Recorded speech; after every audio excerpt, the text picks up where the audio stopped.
What's up, Redemption? How you doing? John Hendricks here, as always, for a brand new episode of your favorite podcast. This is The Threshing Floor, and we are on this side of Nationals. Nationals is in the rearview mirror, but before closing the chapter on that, we're just going to take some time on this episode, me and Brad.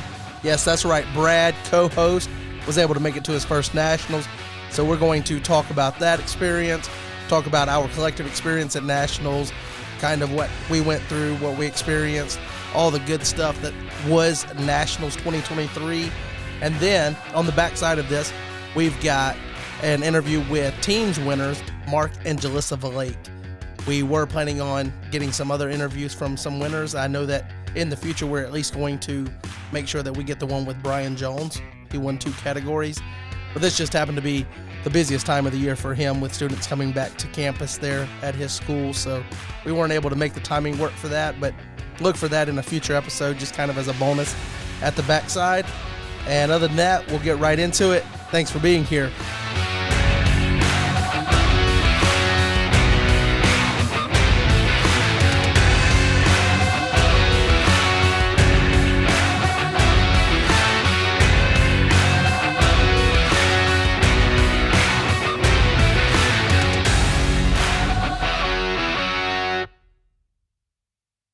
All right, guys, welcome into a brand new episode of the Threshing Floor podcast. This is our first episode on this side of Nationals. We're here with Brad, co-host. How you doing, Brad? Feeling good tonight. Ready to podcast. Ready to podcast, yes. And for those of you that were not at Nationals, or maybe you didn't get a chance to interact with him, but Mr. Co-host, Brad, was able to make it to his first Nationals and get to experience this community in all of its glory. So I guess just right here off the rip, top of the episode, just hit us with your first impressions. How many weird cats are there in Redemption? Go ahead and hit us with it. Man, you are going right off the rip. Let's go. First impressions. Well, here's the thing. I could probably just rattle off and talk about a lot of stuff. So just stop me at some point. How about that? First impressions, thought it was really cool. I really enjoyed going to Knoxville, going to Chris's church. I really was not sure what to expect, like at all. And I love how informal it is to be at Nationals, but still like it's very informal. But informal is what we do as Redemption players, which is great because it takes a lot of the pressure off. But the things that needed to be formal were formal, which is good. You know, it wasn't like they're like cutting a bunch of corners or anything. Like when it's time for gameplay and for the serious things, that was taken care of really well and thought out well. Going from like having the screen up where everybody could see it, having the programs to be able to match everybody up quickly and all that stuff is really cool. But I wasn't sure what to expect. Again, I don't think very many people knew what I looked like, so. And I didn't know what a lot of people look like either. So I'm trying to sit there. I was like, well, first off, I get in there and, I meet Chris. He's at the front. So that was cool. Talked to him for a little while. I like how you say meet Chris and you've already met him before. Yeah. I mean, you know what I'm saying. Yeah, but like you feel the need to say met because it's been so long. Yeah. It has been a while since I've seen him. Yeah. But, we're catching up a little bit. He's like, hey, everybody's down the hallway to the left. I was like, all right, cool. So I walk in, I got all my stuff with me. You already got all your podcast and stuff set up. You're already down there. You got the headsets on and everything. You're like, all right, you ready to podcast? I'm like, dude, I literally like walked in. I still got my stuff in my hands. And he's like, no, sit down. You're on the mic. I'm like, all right, sweet. So I literally didn't even get to meet anybody. Just sat down, started podcasting. And then from that point, it was just bringing, like, Tyler started, and then we just started getting random people over. So got to meet, like, Emmanuel for the first time. People like that. That was really fun being able to set up, and I ended up going ahead and expanding my arsenal, if you will, so that when we travel to a big tournament like that, because I know hopefully we keep Mr. Classic and we have it as big as it was before. But to expand the arsenal to have the capabilities of having 4 mics and headsets, but being able to have 4, and I think that was really cool just sitting down and having a bit of a rotation of a couple of people there. And the only thing that stinks about it is it was so fun that I feel like a little bit of incomplete because we only did it that first night, and it would have been really cool to, in the evening, sit down with each of the winners of the categories or people that placed, talk to them about it, and maybe the R&RS winners for categories, sit down with them and talk about their journey through the tournament season, doing well at multiple stops on their way to winning R&RS, that type of thing. And it would have been really cool to do that, but I'm still early enough into my redemption playing that I'm super excited about playing.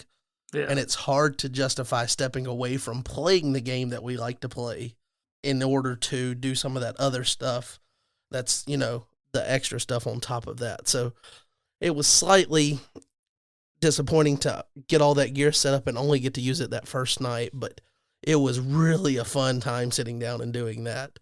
And maybe we can expand on that in the future. Yeah, it was really cool just being in that atmosphere. People were already playing games. They were talking deck strategy. You see them going through their cards and stuff. They're doing all that while we're podcasting, so that was really cool. But, I think the Nationals is a hard place to set up, like you're saying, to talk to like whoever wins or whatever, because like even Booster, we played 8 rounds, and we started at 9. Booster was insane this year. Yeah. We start at 9 and we get done at like close to, what was it, 6 something? Yeah, so it was something, and everybody was. Yeah, by that time, everybody's been playing for almost 10 hours. Where are we going for dinner? I need a shower and I need dinner. Yeah, and I don't care which order I get those, but I need both of those things. So me and you, we got paired up the last. Hard. Did we get paired up the last round?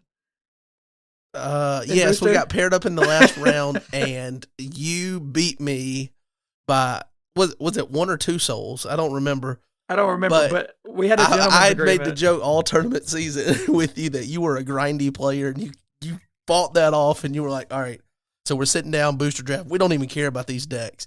Let's just be done. And I was like, you want to just mutually draw and not have to play it out? Because neither one of us was placing or anything. We weren't in danger of taking points from anybody. Mm-hmm.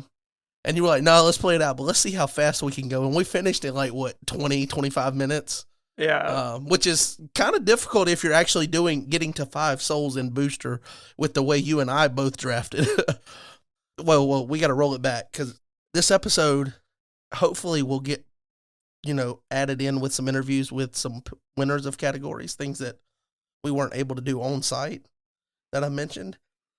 And we know that Booster Jones, Mr. Brian Jones, Booster Sealed Jones, as he is officially known in my mind, he won, and he had an insane deck. And you know who drafted with him? And you're like, I didn't see any of these cards. That's because he was taking them, you nut. He was taking them. And you were like, dude, this is the worst draft experience I've had in my life. And he's over there like counting up dollars because he knows he's about to win. So I've only played Booster, that was my fourth time playing. And I'm sitting here drafting this, and I'm like, my first time drafting Booster was probably better than this time, and I had no idea what I was doing. And I kept trying to look for heroes, where's the good heroes? Where's the good heroes? And you don't look for good heroes, you just look for heroes, baby. Well, heroes, any of them. That's what I was trying to do. Anybody that was relatively good. And then me and Brian get paired up first round. I mean, so we drafted together. We're sitting across from each other. We're not supposed to be playing each other, but for whatever reason, the computer put us together. And this Conspiracy. dude has this dude has an entire legitimate offense, and I'm he had a Type 1 deck. He had a Type 1 deck in Booster. Where were all these cards? And then I was looking at my other 2 people. I'm like, man, y'all didn't draft these cards either. What's wrong with y'all? Y'all gave them all to Brian. But yeah, that's just kind of what Brian does, and that's why I jokingly say that he should change his name to Booster Jones, because no matter when he plays Booster or Sealed, he walks away with some insane deck that is a mid-level, just standard Type 1 deck. Yeah. At Kentucky State, I wasn't playing Sealed. Keegan was playing Sealed, and Keegan had a chance to place. And he ended up not placing because he had to play it out with Brian. because Brian didn't want to just, or no, I don't know, maybe he didn't play it out. I don't remember, but Brian showed me his deck, and I was like, so does Keegan have a chance? And he just showed me the deck. He had the Disciples offense with like Authority of Christ, with Peter, with 4-drop McCoy, he had a type 1 deck, dude. Nice. And it's like, how did you luck up and get all of that? And then you realize it's his students that he's there with. So, and I joked with him that at Southeast Regional, or no, not Southeast Regionals, East Central Regionals at Chris's church, the last tournament before Nationals that Chris had, he got to do booster drafts with a bunch of his students. Like, that's who was sitting at his table, because they made up a large number of the field that we had there. And Chris did the whole randomization, and he ended up drafting with 3 of his students, and he ends up with this killer deck. And it's like, conspiracy, Kentucky State, and now this. There is a conspiracy. And then he gets to Nationals, and he does the same thing. Same thing. And it's like, you're sitting there, you're like, I didn't see these cards. I had a horrible experience. And he's just like, dude, I'm racking up. And it's like, at a certain point, you realize that there is skill involved. Yeah. But he's got some crazy good luck in those limited categories, and, you know, pulling those packs and just ending up with some crazy combination of cards that yield such a consistent output from him. You're never going to see him in booster or whatever with a deck that you would say he's got a bad deck.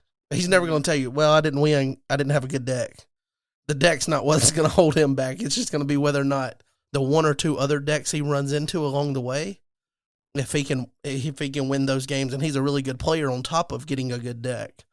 So yeah, and I think and on top of that, you can tell he's an experienced booster player, because he would look at the pack, whether it was the first round, second round, third, it didn't matter what round in the pack it was. He never spent more than about 3 seconds looking. He would just look at him, boom, he had a card. Everybody else is like reading through him, like, oh, will this be good? Like, he knew what he was going for, kind of thing. So that's how you can kind of tell that somebody's put in the work for it. So yeah, I think it'd be really cool one day. And I think I've told Jaden this idea, maybe something for his channel or something. I think it would be really cool to get a couple of high quality drafters like that and have them sit around with like GoPros so that you see the pack. Mm-hmm. So as a player that is not good at drafting or is an up and comer trying to improve their craft, you can just boom, boom, boom. You see what he's looking at, and then he's like, I'm taking this one, pass. And you see how quick those decisions are made and how he's making those decisions. But you get to see all of the cards in the pack, not just the cards that he ends up with, because everybody can show you, this is what I drafted. And they can tell you what they passed on. You know, they will remember a few things they passed on, but to be able to see that in its entirety throughout the drafting process would be a really cool concept. And maybe one day that video can be made by someone, but I think that would be really cool to do. But anyway, maybe we'll have Brian on later with an interview that we can add to the backside of this episode. As I mentioned, we're going to do that. But just general sense, you went to your first Nationals. It was fun. But let's do a little bit of let me ask you, because it took about 30 seconds for me. When you got to Nationals, how quickly did Roy find you? So I don't even know that I actually had like a conversation with Roy, which is unusual. Because I saw him talking to just Roy slipping. Dude. Roy is slipping. I know I talked to him, but we never we never got past just like a brief probably conversation. So, dude. But I mean, there was a lot of people there. So when I mentioned this when I recorded, because at this point, just to give you a little bit of a secret inside scoop, people out there listening, appreciate you listening, but here's an inside edge piece of knowledge. I've already recorded with Marc and Jilissa, the winners of teams, and that'll end up being added to the backside of this as one of the interviews with the winners of Nationals. But in that, I mentioned that we were talking about Roy, and it was like, dude, I mentioned that I drove with Jeremy to Texas, so it's like, what is it, like 16-hour drive. It's crazy. Mm-hmm. We stopped one time for gas, whatever it was. we had to stop for gas, and that was our one bathroom break, and we drove from like I don't even know. We left after work one evening. He met me here in town, and we just left. I ate with y'all actually. Yeah, you ate with Remember? us, and you ended up getting COVID or something right after. You were like, "Hey, I hate to tell you, but I got the Rona." Good luck, guys. And we ended up being clear. You know, we approached it cautiously, but we felt fine. Didn't have any temperature, fever, or anything. I mean, I guess we had a temperature. That is such a backwoods Alabama thing. They're like, "Did you have a temp?" Everybody's got a temperature, or you're dead. But we didn't have an elevated temperature. But anyway, we drive to Texas. We get there, and we end up getting there like 7 a.m. the morning of, or the day before. I'm sorry, not the morning of, day before, because we were planning on helping with getting people from airports and stuff if needed, since I knew a lot of people were flying and they weren't going to have that many cars. I had no idea what to expect from Roy, and I hate that I'm ruining this for that little joke there at the end of that interview with Marc and Jilissa, but I imagined from just his presentation on Discord and on the boards and everything that I've heard about him, I thought he was going to be like a mid-40s. I don't know, like he was going to have like almost a beer belly, and he was going to have like facial scruff, and he was going to be just a crazy Star Wars and Pokemon nerd.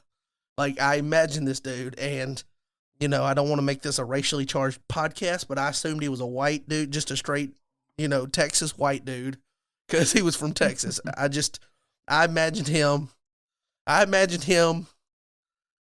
similarly to what Marcus ended up being, and I did not expect that from Marcus. So anyway, I'm going to get myself in trouble. I'm sorry, guys. I love you both. But it took about 3 seconds before he like runs, or I mean, he doesn't run, but he's like briskly walking, and he's like, "Jeremy," and he's like, "It's so good to see you, my godson." And I was like, "Okay, he's your godfather. What's going on here, Jeremy?" And before I could get those thoughts out, he turns to me and he's like, "My godson," and then he starts just hugging me, and I'm like, I'm hugging this person that is not who I expected. And it's like, that encapsulates like what my first Nationals experience was. It was a lot of like, whatever you expected of the community, like good stuff. Like if you expect good, honest, decent people, for the most part, you're going to get that. Like there's no issues there, but it's just like, you were talking about people not knowing what you look like, that thing. It's a bit of a, it takes a minute for you to acclimate, if you will. But then once you acclimate, you're like, okay, all right, I see it. This is my lot. These are the nerds I'm supposed to be with. It's funny because I didn't recognize John Early whenever he came in. I was like, Yeah. I kind of looked at him. I was like, I think I know, like I think I'm supposed to know him, but like I didn't know him. And then same thing with Gabe. I wasn't sure that was him or not. I was like, Yeah. is that him? And then he came and like introduced himself to me, which is really cool. So I'm like not very talkative. I mean, it sounds weird being that I'm on a podcast and talk a lot. This is easy.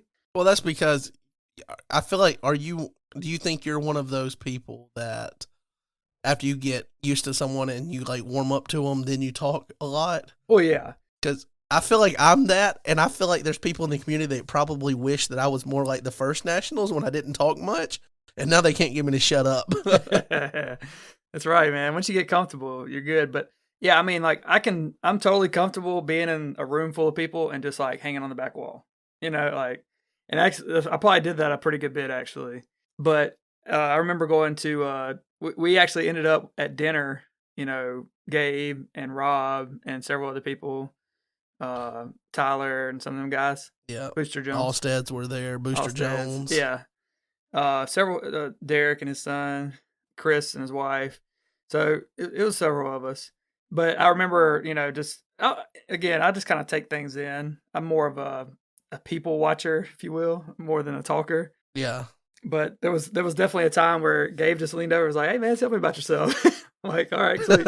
And like we just had like a long conversation. I'm like, of all the people, like I don't even know that he knew who I was, but so it just speaks to like kind of the welcome, even like the elders and like the people who are leading the game, like and Rob did the same thing. Like I was shocked that Rob kind of initiated conversation with me. He didn't know who I was, but like he's just so like he's not just there for business, or like there just to be a face. Like you could tell like these people like care about you and are invested like in the community. So that was really cool. Yeah. Although I will say, from what I know about Gabe, I'm pretty sure he probably knew who you were when he asked you. Okay. He seems like a pretty analytical, like he knows what's going to be going on type of guy. Could be. He didn't portray that he knew me, but he probably did, I guess. Yeah. I don't know. There's a ton of different personalities that make up this collective group of players and elders and leaders of this game. And it's kind of crazy that it's worked out so well for so long, and hopefully doesn't show any signs of slowing down, because I feel like the excitement and the anticipation of new stuff coming out is like, I feel like it's really good. I don't think like we're wavering on that aspect or anything, and we're making the game more new player friendly. Everything trying to clean up wording and all of that, and working towards that.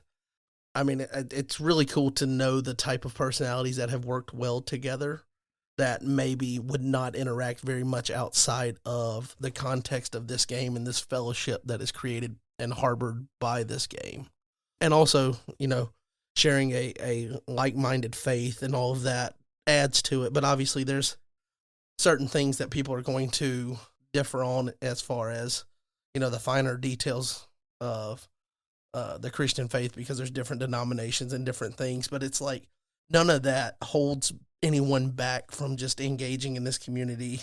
And it's really cool to see that, like, the Baptist people can hang out with the Pentecostal people, and then the Catholics can hang out with them, and then like whatever, I don't know any other really predominant ones that I know for sure were represented. Like I'm sure there might be some people involved with Methodist, but you get what I'm saying. Yeah, and I don't think that ever came up, which was, I guess, kind of a plus, because if you're ever around a bunch of Christian people, it's usually something's going to come up like that. But it was just the like Baptist versus the Pentecostals. Let's see it. We were, for that weekend, we were just all followers of Christ and, enjoying a game together. So that was actually, it was a big plus. So very cool. And to see that play out is really cool. And to know that it's consistently been there, at least the 3 national tournaments that I've been to. And, even in all of the smaller tournaments that I've been to, it seems kind of that same way. We just show up, we play this game we love. We, for the most part, a lot of us have similar beliefs. But I believe, I don't want to say that I know this for a fact, but I would assume that within all of those people that were there might have even been, a handful of people that would say that they're not a believer or a follower of Jesus per se, or maybe, they're not far along advanced in their faith journey, that type of thing. And I don't think there's anything really that makes anyone feel out of place. I feel like it's a really welcoming environment, no matter where you are on your faith journey, which is really cool to see as well. But let me put you on the spot here. So you got to meet Marcus. Did you talk with Marcus? Yeah, I actually played Marcus one time. Okay, so there you go. I've never played Marcus. I'm pretty sure he'd pull some obscure ruling and find a way to beat me. So funny thing, ironically, we had a ruling come up in our game. Did you call a judge on? Did you call a judge on the judge? No, this was hilarious. Okay, so I'm playing with this card called Widow, or the Widow. I don't know what it was. It wasn't like the Widow from. It wasn't Matt's widow. It was a different widow. It was Widow. I think it was Widow. It's like the widow at purple. Zarephath. No. Okay. The widow, the one that can't be blocked by 8 or something. Okay, so the way that the card's worded, I don't have it in front of me. But I know how this is going. This was in booster draft, and you drafted a card that does not work the way that it does. Exactly. It said that can't be blocked by strength of 7 or 8 or more or whatever. Yeah. Okay, I thought that was protected from, but they told me it meant ignore. Yeah. And I said, how do you, I said, oh yeah, because Gabe did come over about that. Oh yeah, you were like, hey, big dog, let me get you over here. He's trying to bend the rules. Hey, just because he's the rule analyst doesn't mean I need a second opinion. But I think he, that card hadn't been played in so long. We were trying to figure out what it was, but so it meant ignore. And I was like, man, well, I hadn't been playing it like that like the entire tournament. But so, anyways, he had some guys in territory that were like a +8 or whatever they met the condition. They met the condition, so he couldn't block with those characters. But he ended up blocking with somebody else from his territory that was like a 4 or whatever, and ended up winning the battle because of it.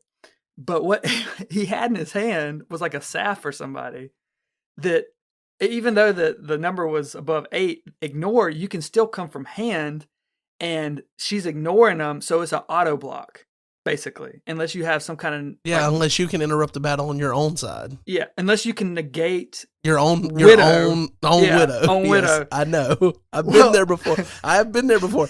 So, we were tied at the time, and this was the last block. Or whatever. I don't remember if I won or if I just won a timeout. I can't remember. But I ended up getting the soul because he blocked from territory instead of blocked from hand. And it was hilarious coming, playing Marcus. Okay. And him realizing somebody walked by his hand and said, why didn't you play that from your hand and get an auto block? He's like, oh man. That was funny. Well, let me ask you this, because if we bring that back full circle just a little bit. All right, you ready for this question? How deep in the pack did you take Widow? Because I bet you saw that pretty early in the pack. You were like, dude, I'm about to walk in. And you wonder why Booster jumped. How quickly did you take that out of your pack? To be honest, I probably took it towards the end because she had such low numbers. And I was sitting there thinking, well, she may be protected from these high toughness people, but I was like, nah. But I needed a hero. And she was my only purple hero in my deck. That was the thing. I don't even know. I think I had some, I can't remember. I had a horrible offense. Dude, all I know is we got to get that video for Brad. we got to get that video for you and them Booster, man. Video? Yeah, the one I was talking about where they can show you how to draft. Oh, yeah. Nah, man. So the last time I played Booster in Alabama, I won it. Remember? I had a great draft that time. I honestly don't remember. I forget the bad drafts that I have, and I remember the good ones. Like I won both state and regionals for us this year in booster draft, so I know that I did that. But well, see, I haven't been to a tournament since the last tournament I went to. Since nationals. Well, before nationals, you were at nationals. That's all that matters is nationals. It was and like now we a move year forward, and you'll start coming to tournaments this year. Yes. Are we gonna have tournaments this year? No, we're gonna have tournaments. But anyway, so you met Marcus. Yeah. You at least know of Roy. You talked with Gabe some. You know Chris. You know Tyler. Yep. I feel like you met Joe Schaefer. He had the chicken on his head the first day. Yeah. Chicken head. Chicken. Whoa, chicken head. We had to call him over quite a bit. Okay. He was running around everywhere. I feel like I'm still missing someone. Oh, John. Obviously, you know John. Well, the first time I met him. Okay.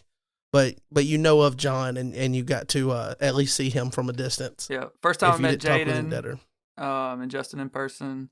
Okay. Jared. Yeah. This first time I met him. Let's see. I'm trying to think of everybody. Now you feel bad because you're going to forget some names. Rob M. You met him. Yes, Rob M. He sat down and recorded with us. Yeah. But here's where my line of questioning was going to go is you met the elders, right? You met all the elders that were there. Yes. Who's your favorite elder?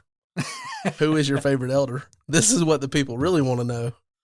And Favorite. just keep in mind, if you say anybody besides Tyler, he's going to go on hiatus because he's going to have hurt feelings. Golly. I didn't know my opinion was that important, but how about this? I love them all differently, like my kids, you know, like I love them all the same, but in different ways. How about, you know, they all contribute so well. So okay, fair enough. I won't push the the subject too much.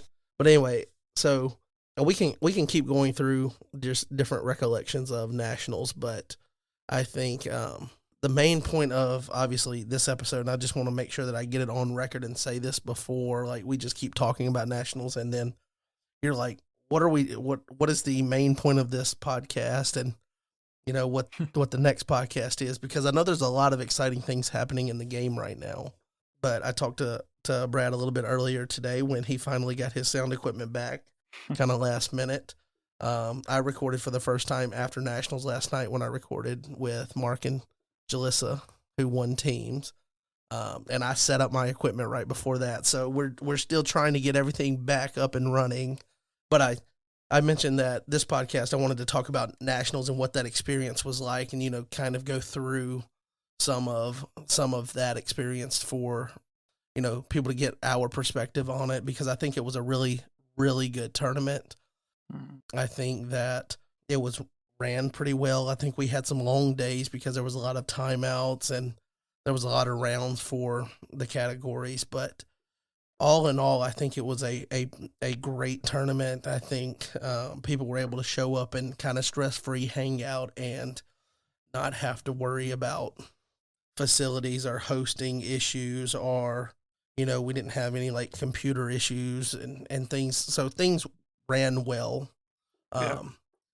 And so anyway, I just wanted to recollect on nationals and what that was before we kind of close that chapter and move forward with what is now a really exciting time for Redemption, because post nationals you have, first of all, we just had starter decks come out, brand new starter decks. We've got Israel's Rebellion that we got at nationals released, and that is not yet officially legal for tournament play, but should be soon as it starts to get into more players' hands. You have Roots coming out. You have all of the promos from nationals, the winter promos, and, you know, all of that. And then you have the fundraiser promos that hit. We're still doing the fundraiser to try to do packaging for the new set. Just a lot of cool things, and that's kind of what I wanted to talk about on the next episode. So kind of avoiding talking about new cards here, because I think that's a pretty broad topic that can have several avenues of conversation in and of itself. So kind of separate that. And then maybe with that episode, maybe we'll get back on, you know, talking about current recent news and whatnot. We didn't put all that together for this episode because I really don't have a reason other than I just didn't do it. I'm sorry, guys. Hey, let me speak to that as well. So it was really cool seeing just like how generous people were at nationals. And I don't say this in a braggy way. I say this hopefully in a humble way. But like, somebody bought me a box of Israel's Rebellion. I still have no idea who it was. And I was just like Rob just said, "Hey, somebody bought you a box." I'm like, "What are you talking about?" They bought you a box of IR. I'm like, wow. So just want to say a thank you if you're listening. I'm sure whoever it was probably does listen to this podcast, but that was super, like, really cool. Like, just out of nowhere, like a blessing like that. And then even like something little, like, which you were there for this, like Emmanuel, he just came over like after it was like lunchtime. He came over, he like bought us all lunch. Everybody was like sitting there. I'm like, dude, awesome. Like, thank you. You know? So just little stuff like that. It was really cool to see, you know, be a part of a community like that. Yeah. Emmanuel probably thinks I'm rude because I disappeared and just left it there. I heard it was repurposed. It was given to someone else, and I appreciate the fact that the blessing was passed on. But my kid disappeared. His phone was dead. I had to go track down him, and I barely got back in time for the next round. Well, so that was my lunch for that day. But that was Emmanuel's exact words. John is rude. He didn't do it. So. Well, he would not be wrong. But I do know that last year somebody bought me something at nationals, and it was 2 VHS Angel Wars, and I don't know who ended up doing that or whatnot, but I have them on my shelf here. All I'm saying is I didn't get a box of IR, so who do I need to write and find out what the deal is? Where's my Israel's Rebellion, okay? I'm telling you, man, it was really cool. I actually finally opened them up yesterday. Yeah, and you pulled a Zebulon, and I did not. And That's right. I bought 2 boxes for myself, and I bought Keegan a box, and out of that we got no Zebulon or Reuben. But thankfully, I worked out a deal with Chris, so I'm getting a copy of those. So we're saved, guys. But that is really cool that someone chose to bless you with a box, and it could have been Rob himself, because Rob is one of those kind of guys. This is what he told me. Okay. So I'm gonna put this out there. Because I was kind of pressing him a little bit. I was like, dude, you gotta let me know. You had him in the full court press. Yeah, I mean, you can't just walk up and hand somebody a box and expect me not to be like, come on now, who is this? But he said, look, I know who handed it to me, or like the money or whatever, but it wasn't that person that gave it to you, so I don't know who actually gave it to you. They were just like the messenger. So that's what he told me. So I'm gonna take him at his word. There you go. That's cool, and I'm glad that did happen, because now, not that you couldn't have, enjoyed my cards with me. I could have got together and let you see my cards, but it's kind of cool that you have your own cards, so that now you kind of know a little bit more about the set. You've been able to look at some of the cards, and that'll be really cool for us to talk about next week when we talk about the cards and things. So that's kind of cool. But the other thing with this, I mentioned trying to get those interviews here and encapsulate that. But I also want to, as we talk about things and we work on getting back onto a track, I can't promise that we're going to be able to put out an episode every week, but that's going to be my goal. But I know you've got school starting back up with your students, and I know that people assume that as a youth pastor, the summer activities are over, school's back in, you get to send, like, almost like they're your own kids. You get to send them to school.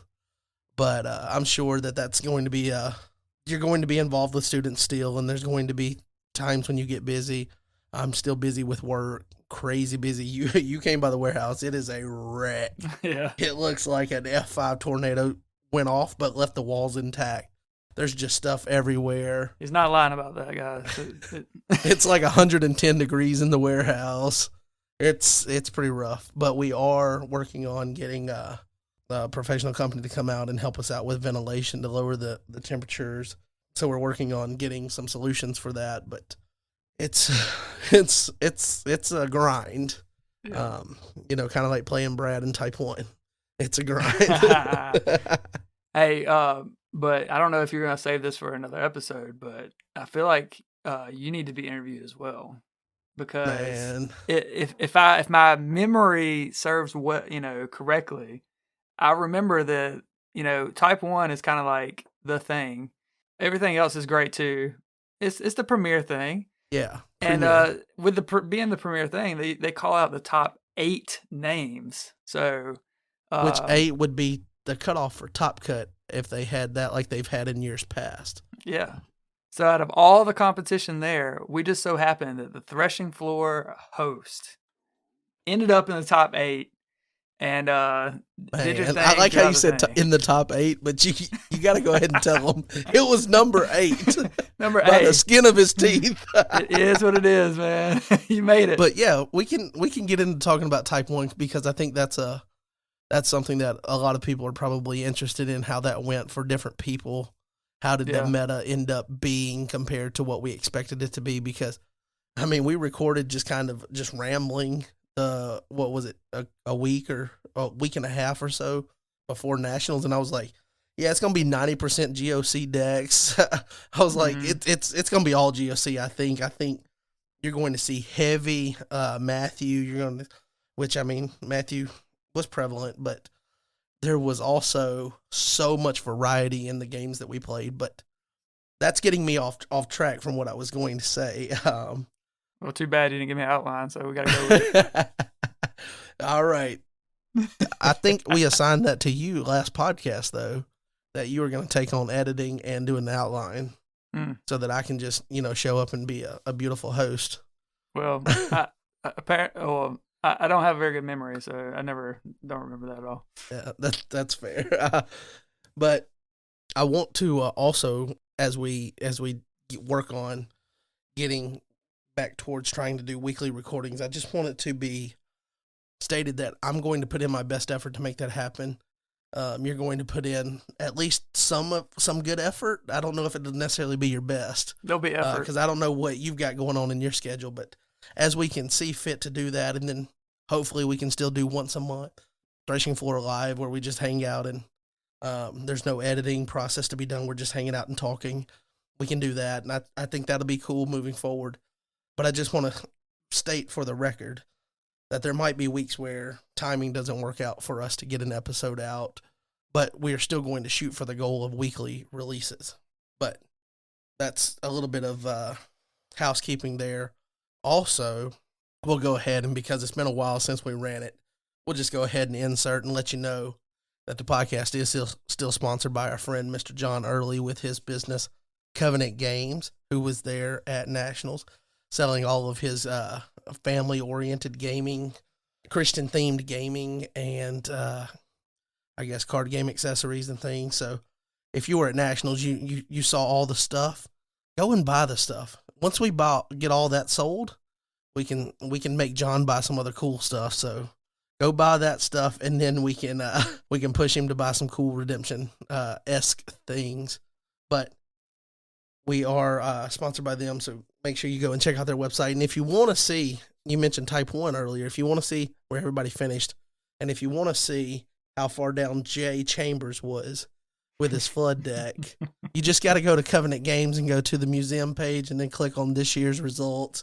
It'll open a spreadsheet where you can see all of the finishes. So if you're one of the players who was playing and you just want to see for your own, memory where you were so that you can shoot for better next year, or just kind of see where you fell among the crowd, you can do that there on the website. Brad, you look like you're doing something. What are you doing?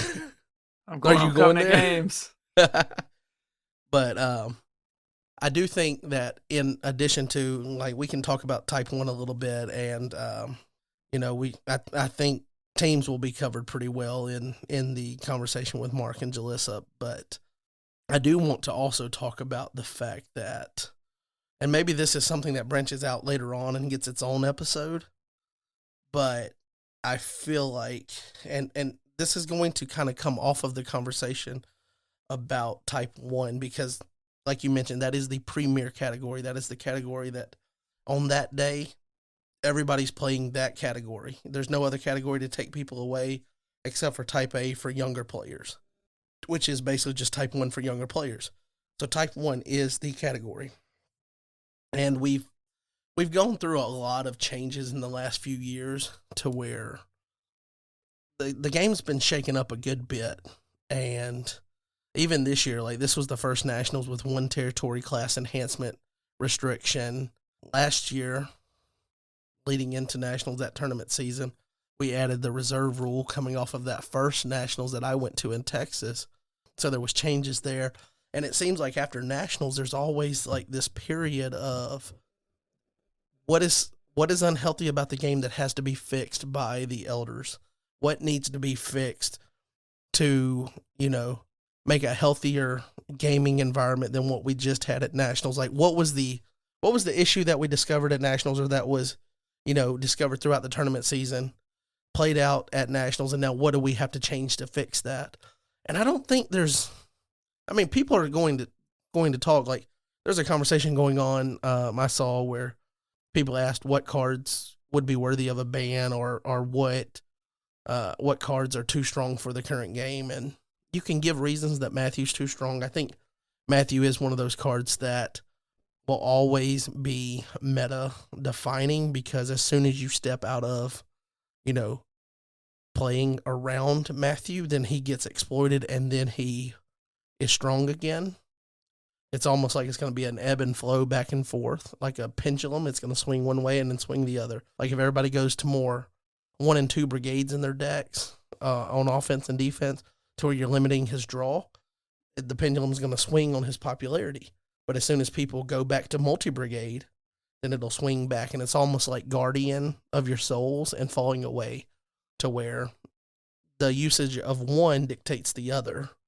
And you can say and have an opinion on that. Everybody's fully entitled to their opinion. We as Redemption players do not shy away from the fact that we can have opinions, and we as loud podcast hosts are champions on that mountain. We are on the mountain and yelling what our opinions are most of the time. So I don't speak anything as it is a gospel truth. I don't know how the community feels. I kind of have an idea of how a lot of people within the community feel on certain things. But if you have an opinion that differs from mine, I'm not going to tell you that my opinion matters any more than yours, or that I am more right than you. Everybody can have your own opinion on the game state, but I was pleasantly surprised in Type 1 this year because I sat down, I played several Old Testament. I played Flood. I played Infinidab. I lost to Infinidab, and we can talk about why I lost to that. But I played Robin, and he was Robin Dermo, and he was on Infinidab, and he dropped turn 1. No card to go get it or anything. Just dropped Confusion of Mind, and I mean, good game. Like I'm done. I'm cooked. Man, you should have discarded. Dude, what's crazy is the deck I was playing, Jay said it does have the best answer in the game for Confusion of Mind. But I didn't put it in the deck because I threw the deck together from memory at 2 a.m. the night before. Like, you had fixed your deck. I had messed with Keegan's deck. Jeremy had messed with his deck. And then you guys are in the bed, and I'm over there huddled up by the little lamp that has terrible lighting and trying to build this deck from memory. And I left out so many pieces. And we can talk about what I was playing here in a moment. But I played another Ruth musician type deck that Kai was running. I didn't see if he was directly on Infinidab. I kind of assumed that was probably included, but I didn't get to see that in our game. Luckily, I was able to win before that. I played an angel deck. I played just so many wide open decks. I played a Daniel and Demons deck. That's what I heard Jaden was playing, but dude, I don't know. I sat down and I should have shook his hand straight up because he cooked me, and dude, it was rough. And I knew it was going to be rough because he sat down, and he's the first player I've ever seen. Not that it's not something that is like a secret. You can do it, but I've never seen anybody actually be brazen enough to do it. But he goes, I'm going on my turn, and he drops down the Resurrection to go and play Bethlehem Stable and what is the angel that negates neutrals? Resurrection Revealer. Yeah. And he plays them on defensively, go ahead and get, an important piece on offense and go ahead and drop your hand protection because he was worried about potentially Matthew on my side, which I didn't like. I don't like Matthew. I don't like how he warps the game, even if I'm playing him. So I don't like playing him. But I went into that, and you can go and listen to that abomination of an episode we put out in our return from Portland before Nationals, and I was thinking it was going to be all GOC, and it was going to be all like, I thought there would be copycat decks for Jaden's choose the demon to block out of the territory. I thought we were going to see. I thought I'd played more than one flood deck across 8 rounds just because of how much success it had in the tournament season.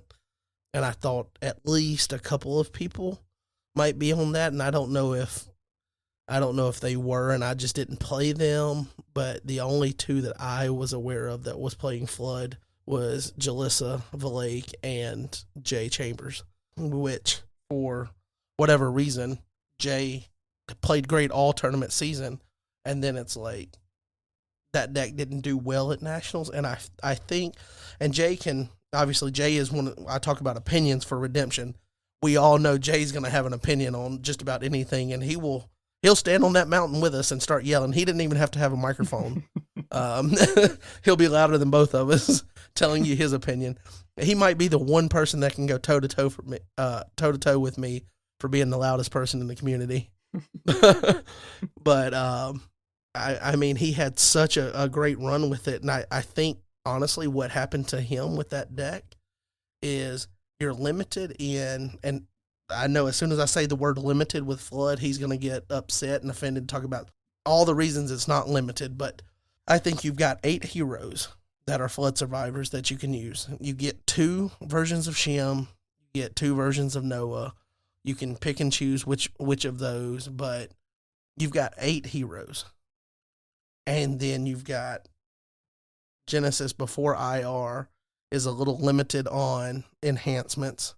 There's some really good ones, but you don't get the depth of quality enhancements that you get in other brigades. Like just compare it to white, to clay, purple, even red from GOC with all the stuff layered there, gold.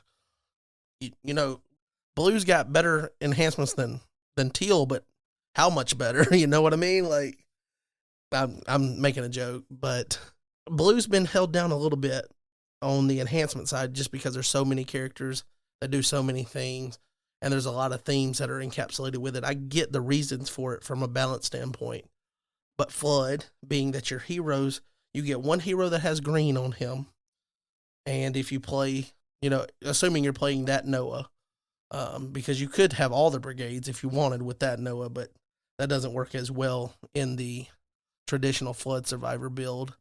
But I feel like just the limitations there, and then he was doing something on defense to hide souls and manipulate that. And as people adjusted to that and found ways to kind of offset that or at least hinder that strategy, there's not a lot of adaptability within Flood because of those limitations. It's not like you can swap out this hero for that one because you need unity for your rainbow and for your A New Beginning. So it's not so easy to, you know, oh, well, I'm going to throw in this because they're doing that. There's not a lot of counterplay to it. It's like the deck is kind of what the deck is, and it's going to play and it's going to win a lot of games. But then in those tough matchups that, you know, somebody's teched for it and got a card that'll swing it in their favor, there's not a lot of potential, okay, now go back to the drawing board, add this card to adapt and change to that, because it's an older deck that is kind of limited by unity. I think that's probably the biggest limiting factor. Not that it's not a quality deck.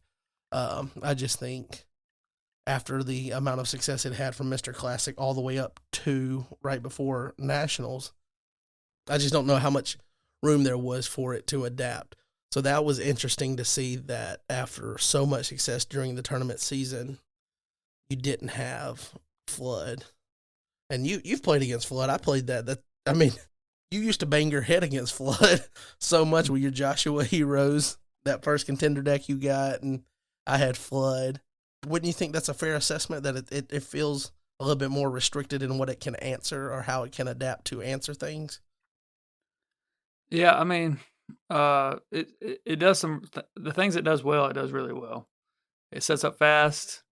It can definitely catch some decks off guard, but if it ever gets in if it ever is met with resistance, if it can't over like speed somebody, even resetting the game with A New Beginning and stuff, like some of those things can be really good. But the way the decks are now, decks set up so like they can match that speed, and that kind of takes that away. So if you can match the speed of Flood and then also have better enhancements and better characters, I think that it needs some of these other weapons coming in the new set. Yeah, that will be interesting, seeing those mono brigade blue enhancements that are there. How well Flood is able to use those and adapt. But I just want to state for the record, I am not knocking the Flood deck. I think like a lot of people, like you expected there to be a really strong showing from Jay. Like if you asked me before and like we were playing this game, we were like, would you take any combination of top 3? If you could pick 3 or 4 players I think maybe we even talked about getting up to 5 at one point. I'll let you pick 3 or 4 names, and would you take one of them to win, or would you take the field? And I mean, we named a couple of a few names, like obviously Josh and Jeremy and Jaden were popular names there. Would you take them or take the field? And I remember saying, well, I mean, in the field you get Jay, who's had a ton of tournament success this season. So, and then you have Nick Marshall, that was coming back to the game, hadn't played a lot in recent memory. He was getting adapted to the current game before Nationals and went on to win it. So obviously that worked out well for him. But I mean, he wouldn't have been one of those that I think you would say in a top 3, I'm choosing these 3 instead of the field. So it would have left him in the field. And I just thought the field, like, it was so open. I felt confident in saying that, like, the field has a really good shot against whatever combination of top 3 players you can put together. And then I think it bared out a little bit because you got to see, like, just crazy results, like Nick Marshall doing as well as he did. Did you reasonably expect that to happen? I think you reasonably would have expected him to do well because he's a quality player from all accounts. I've never gotten to play him. I've never seen him play. That was my first time meeting him, but the accounts and his reputation as a player dictates that he would be one that could do really well and even win. But his brothers just as well. Luke Marshall, he could have surprised people and won a couple more games and been right there. Jaden, obviously, I mean, if I told you that Jaden would be the one that didn't place, right? Because he ended up finishing, was it 4th or 5th? You had the results pulled up, right? Yeah, Jaden was in 5th. 5th. Like, if I told you Jaden doesn't even place going into the tournament, I mean, you would have been like, okay, if there was a deal on the table, I mean, I might take him to place, just knowing his reputation, but it's not far-fetched to think that he might not have in this tournament field just because it was just boom. But you expect Flood to do well, especially piloted by Jay, and it didn't do as well. You expect some people to do okay, and they did better than expected. Some that it just seemed like there was movers all up and down the tournament field, and then the actual cards that were getting played, the deck archetypes, the deck strategies, just seemed to be a lot more open than I expected. Yeah. And I know that you weren't there at Nationals last year, but I feel like there was some variety, but it was not as great, especially at the top tables. It was kind of like, obviously Jaden won with, a more balanced post-exilic deck, and Jeremy came up short with his circus thing, and I don't remember exactly what Josh was playing, but obviously it was teched pretty well for answering some of those things. And I feel like as you moved up to the top tables, you can kind of get a sense of how people are playing, and the variety is there, but not like it was this year. And I mean, I guess I didn't necessarily see the very top tables.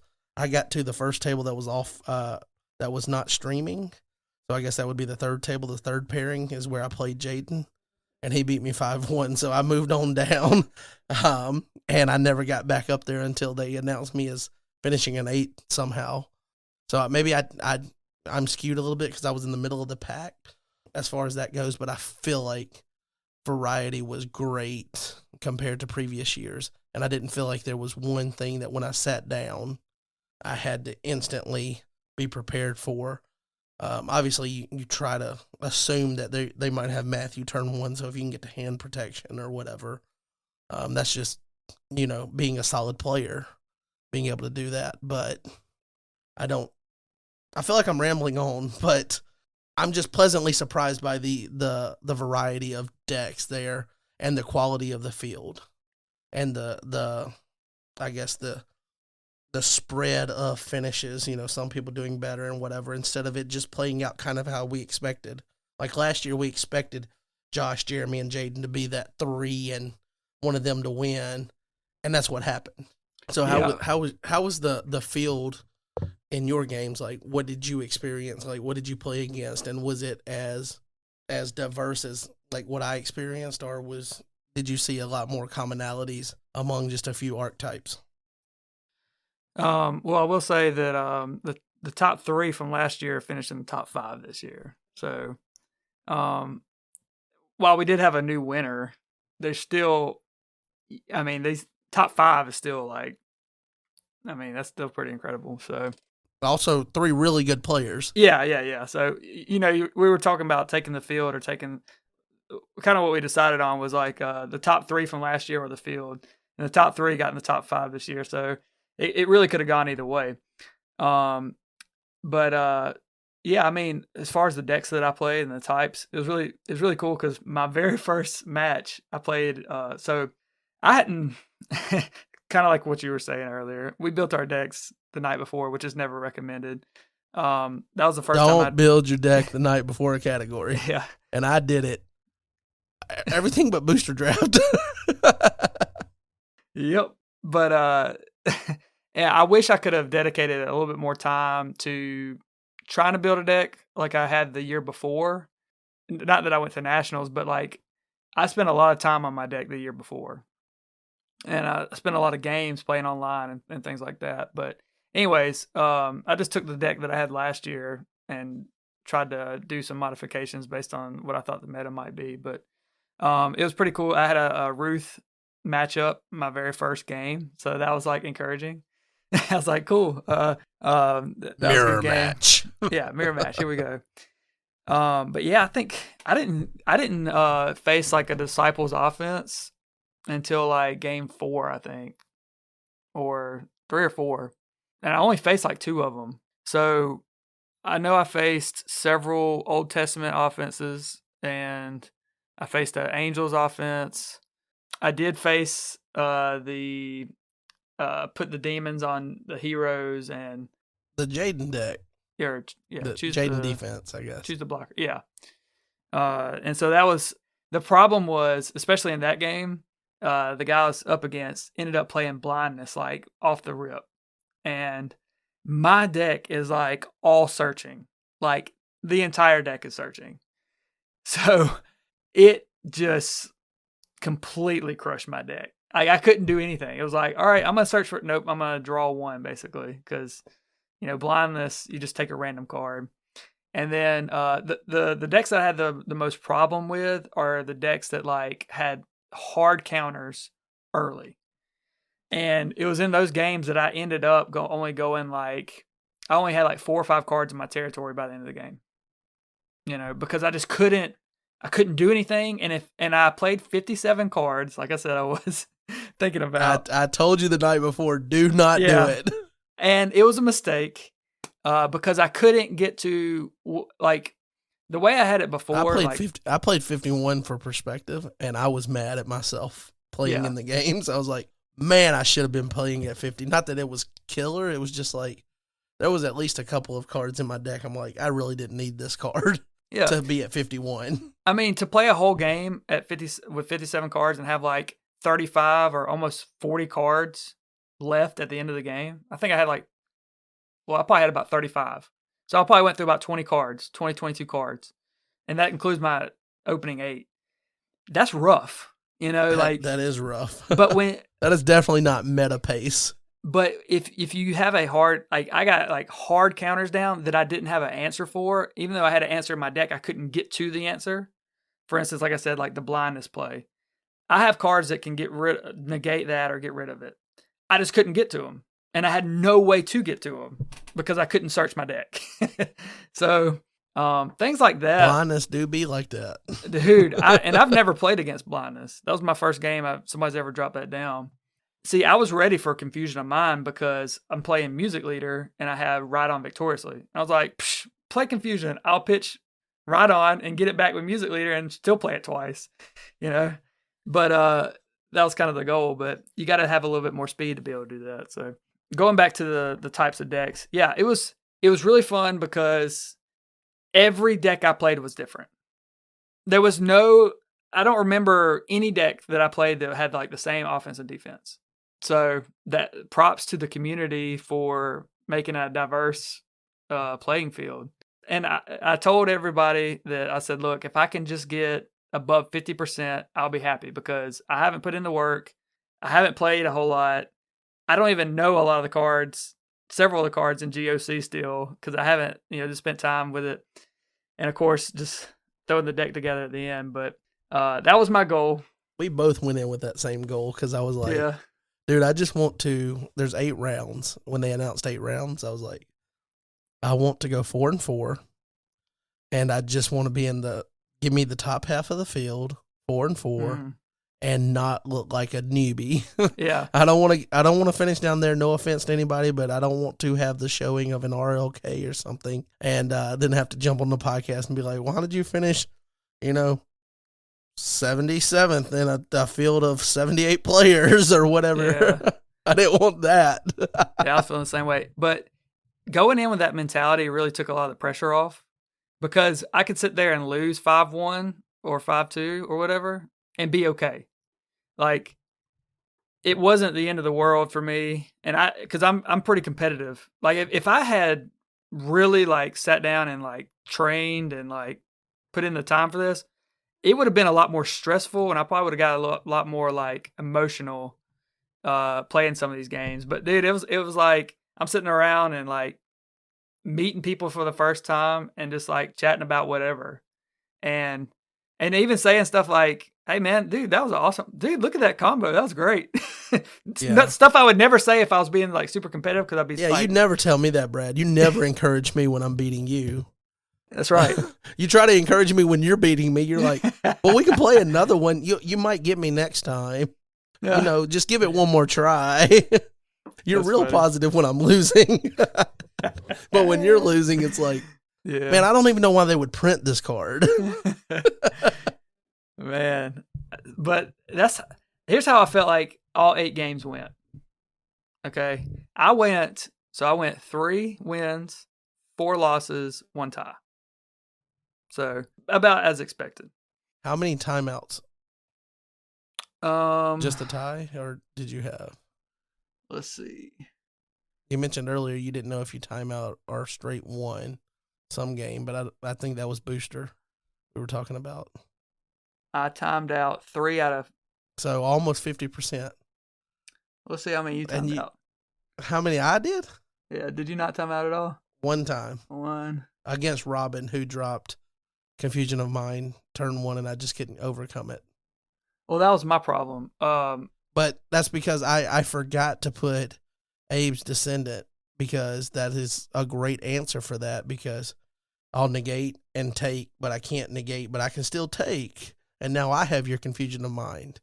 And now I will choose to discard it, or I will put it down and make you work through it. And I didn't have that in the deck. Because, again, I threw it together from memory the night before, and I guess I can give a quick, I don't want to spend too much time on it, but I like to approach deck building a lot of times. If there's something that I think is crazy strong, I will try playing that at least a little bit to get real familiar with how it plays, to know when I see someone else playing it, like what the lines of play are and things. And, I noted on this podcast several times throughout the tournament season, I was not able to put in a lot of work on deck building. So I started off the first tournament of the season that we did, the Kentucky State tournament. I threw a Patriarchs deck together just because that's kind of my, that's my fallback, because that's my stuff. That's what I know. And so I did that, and it didn't work out very well. I realized quickly that Noah cannot be played in this meta with Thieves, because Highwayman just eats him up. And then, later on, the realization that his ongoing prevent goes away if you interrupt the battle, and Thieves have all of that. So Thieves are the worst matchup possible for Patriarchs in my experience. But I ended up putting that away, and this was before the Noah realization and the Lazarus thing. Chad had put this deck out, Soul Surfer, and I started playing that, and I got really, really deep into playing that one, to where I feel like I was pretty proficient at one point. Then, it kind of fell off with the interrupt the battle, stopping the ongoing because it's not in play to reactivate thing that I think Jake Ager the Wise, as he is on Discord, I believe he's the one that brought it up that it's not in play to re-trigger or reactivate after the interrupt the battle. But that's basically what killed that deck. And Chad, kind of revamped it, used 24 elders and things, and I wasn't really feeling that. Sorry, Chad. But I moved off of that, and I just didn't have time to put a lot of thought into anything. But I wanted to be creative, and so I blended Patriarchs, and I was like, what is Patriarchs? Like, what can I do with them to be unique, to at least have a unique fun deck? And I ended up coming up with this thing, and I sent it to Jaden. I sent it to a couple of other people. I think I sent it to John Early. And at one point, I sent John a Patriarchs deck, and he circled the offense, and he was like, first step to fixing it would be to put a real offense in here. And I was like, okay, what a loser. And, I was sad for about negative 30 seconds, and then I was all better. Because I don't care. But I ended up going back to the drawing board, and I went Patriarchs with the toss and then having Herod's Temple. Toss is my favorite game mechanic by far because I feel like people don't play it enough to reasonably quickly decide how they're going to approach it. And it catches people off guard so much. And there's just a lot of synergy with it and blue. And I've just always, since I came in the game, I gravitated toward blue stuff. It might be a detrimental flaw that I have, but IR's here, baby, so blue is on the map. There's going to be a blue good stuff deck. I never thought that people would be using that term like they do with, like, clay good stuff, but there's blue good stuff out there. But anyway, the deck that I ended up coming up with was using toss, just everywhere I could put toss. Putting the cross down and complacent to limit battle interaction with dominance. And I played dominance that functioned well outside of battle and ones that if I got them in my opening hand, I could get value from them instantly versus having to wait for the opportune moment in case I have the opportunity to put the cross up. I don't want to, here's this dominant I could use to get a benefit later on. I've got the cross. I wanted to be able to get a benefit, then do the cross if I found myself with a hand full of dominance. So I used like Vain Philosophy a lot this tournament season. I used Mayhem. Mayhem was so clutch several different times for me throughout the season playing. I really liked the versatility that it gave in certain scenarios, especially like I could manipulate with so much hand protection going around. I could manipulate and, get all the card advantage for myself to do like a plus, 4 or 5 at times, put stuff down and then play it while they don't get any effect. Or I could use it strategically while they don't have hand protection or eliminating that hand protection and then doing it. But I ended up doing Patriarchs and Herod's on defense so that I could use Herod's Temple to great effect. And I had Patriarchs and Disciples blended together because I noticed a lot of the blue enhancements had clay, and I called it Genisciples. And so Jacob could go in, just Abraham, Cloud of Witness to negate neutral cards, which is really important in battle for certain souls that can affect things. I really liked coming in and potentially turning off someone's distress so that my Enosh turns back on to negate their stuff. Things like that. So he comes in, 3 visitors, Jacob's going to search for an enhancement, and then I would do the looped Faith of Abraham on Abraham and Abraham's servant to and if you play it, it negates the playability, which puts the card back in your hand, so it's just a loop, and then you have it for next turn or for later on. And then I had Peace as well for tossing, and so I had 2 different big ways that the offense could approach, but I used Send the Helper and got a lot of the GOC cool tech plays because I would use Jacob to ban to a Meek Disciple. And what's really cool about the Meek Disciples, if you use primarily Peter and John the Fisherman, is that they are clay and green on their meek side. So you ban to a meek, then with like Send the Helper, I would go and get Faith of Samuel. So I banned a meek Peter as a play that I would do a lot. He was my primary, band at the end. So I get big numbers, clay and green, Send the Helper triggers. I get to take Faith of Samuel from my reserve. I have Goshen active, and while Goshen is active, we're tossing anything that doesn't match, but Faith of Samuel matches directly on the Meek Peter. So you could play that to band in John, draw 3 off the enhancement, draw 2 off John. So afterwards, so you're not worried about Foreign Wives being a block because they've already presented at that point. You get a draw 5 and toss the next on top of this big band. Or you had, the peace play established, or you had that. But another play that I really liked is having Hope, because it's almost like a territory class enhancement to go get peace. You could put Hope down and use it as a hero. Like, if you guys, we'll talk about this on IR, but my card is in IR, and they changed its numbers to 0-10 instead of 1-10. So it gets initiative over anybody in the game. Even if you block with the worm, it's going to be a stalemate and you played the last card. So it's my initiative, homie. So I love the card now with that in mind. But I was using Hope for the same ability. It's a 0-12 hero. It's getting initiative. And then I would play like Faith of Noah for a board wipe to discard all evil cards or evil characters, decrease them by 12, which is going to pretty much wipe out anyone or leave you very vulnerable with, if you have somebody that's a 13 toughness or something, they might have 1 toughness. I was also pairing that with Covenant with Adam to decrease, playing into the toss part of it. And then on top of all of that, I was doing, so Hope would be able to do that, wipe that out as a battle winner.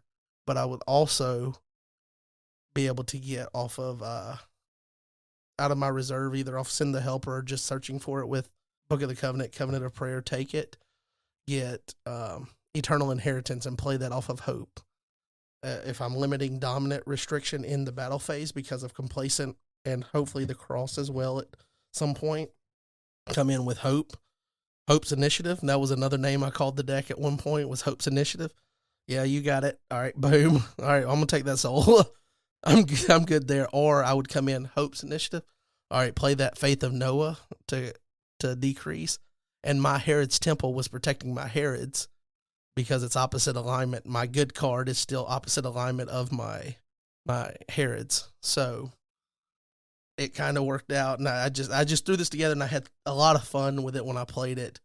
And I broke it down, and I built Tomb Raider that obviously got real popular there toward the end of the tournament season and at Nationals. And I just wasn't feeling that the night before, and I flipped it back and tried to build it from memory. My deck that I had built all tournament season, not all tournament season, like the second half of tournament season after Soul Surfer kind of got nerfed. And so I ended up playing a jank version of my Genocycles deck. And I'm talking about, like, I had blocks in the reserve that I couldn't get to because I forgot to put Deceiver in. I forgot to put Outsiders in. So I was short at least 1 evil character. I forgot to put Ends of the Earth because I was also using Ends of the Earth.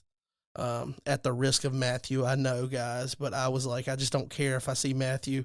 They're going to win with Matthew probably anyway against a Patriarch's deck because you already got all the brigades. But the Disciples are missionary, so you get the full benefit of Ends of the Earth, and it helps you get another card that you can use in a toss scenario if you get into that. So, well thought out deck, but that was not the version that I played. I played a jank version. And when I say jank, I mean, like, I'm surprised that I was able to get 5 full wins with that deck. But that is what I played at Nationals. And it's, I did the King Noah thing before my first Nationals and ended up flipping, and I didn't play what I wanted to at Nationals. And I almost made the same decision here, was I played that and I settled on that at some point mid to late tournament season that's what I wanted to play. And then I wasn't feeling it after our last tournament, Southeast Regionals, and I built Tomb Raider, and I was going to flip to, what was popular, what I thought would keep up with the meta better. and I ended up falling back this year. And even if it was last minute and I built a jank version, I played what I wanted to play, and I did really well with it because even with certain limitations because of building it last minute, and how well you know your deck is such an important thing, and how well you're comfortable within the scope of that deck and what it's trying to do. You know, like you went back to Ruth, even though you hadn't played much this tournament season, but I bet you when you got into those familiar lines of play, you knew exactly what was going on when your deck was rolling, right? Yeah. I will say one of the best strategies on offense this year, and probably most years, is I had a defense. I didn't get to play it very much. The times I did play it, extremely successful. Nick Marshall would say, why are you playing defense then? Well, because the offenses, like, for instance, the offense that throws a demon and then chooses the blocker. That's what I'm talking about, like stuff like that. Like I didn't get to, like I had like Naaman. I played a lot of the Southeast defense. I would throw out Naaman thinking no matter what's going to happen, I'll be able to do a cannot be negated enhancement. And they would have a way around it to where I couldn't play anything. Or I couldn't They would activate Herod's Temple on you. No, I never got Herod's Temple with them, okay. but because they would never have like a lone hero in or whatever, or a lone gospel hero, or whatever the requirement is for that. But never got to play, and I would play like Saul of Tarsus, for instance, and try to get unsuccessful and get initiative, and I could never get that combo off, like ever. And I felt like that was the easiest combo to get off. Hey, go get the enhancement and play it. but they would, I don't know. It was just, I can't remember what they did, but like I didn't get to play like my cards. And they were able to rescue that way. So that seems to be such a familiar, like, I know that we're trying to increase interaction, and I think that we've made such tremendous strides in that regard as a game. The elders have done a good job pushing us toward that with recent rule changes and things, but you talk about limiting your interaction to where you can't interact with their rescue attempt or their block with a chump block. If you can consistently, with your deck and the way you build decks, limit your opponent's ability to play their cards to stop you, like, not that like it gets into a battle of I'm playing a card, you play a card, but the best players seem to be able to strategically build a deck to where you feel like you didn't even get to play your deck when you sat down and played them. Yeah. Like, I didn't feel like I played my deck against Jaden. Like the last turn, like he's coming in and I've got an evil character to block that has, I believe it was a character that would have been protected. Maybe not, but I knew I had limited resources to back it up. And he's already got 4. It's 4-1. I was like, "You're gonna rescue right this turn," and I was like, "I'm not gonna block. We can just go ahead and, get ready for the next round instead of taking this time for me to make that play out. I can make the decision that I'm not gonna block your rescue attempt if you want to just go ahead and push your hero." And so we finished it up 5-1 there. But I mean, it was to where they were coming around to call last round and stuff, and I just, why take the little bit of extra time to try to push us eat into the time for the next round? He's clearly gotten the full win at that point. He deserves it.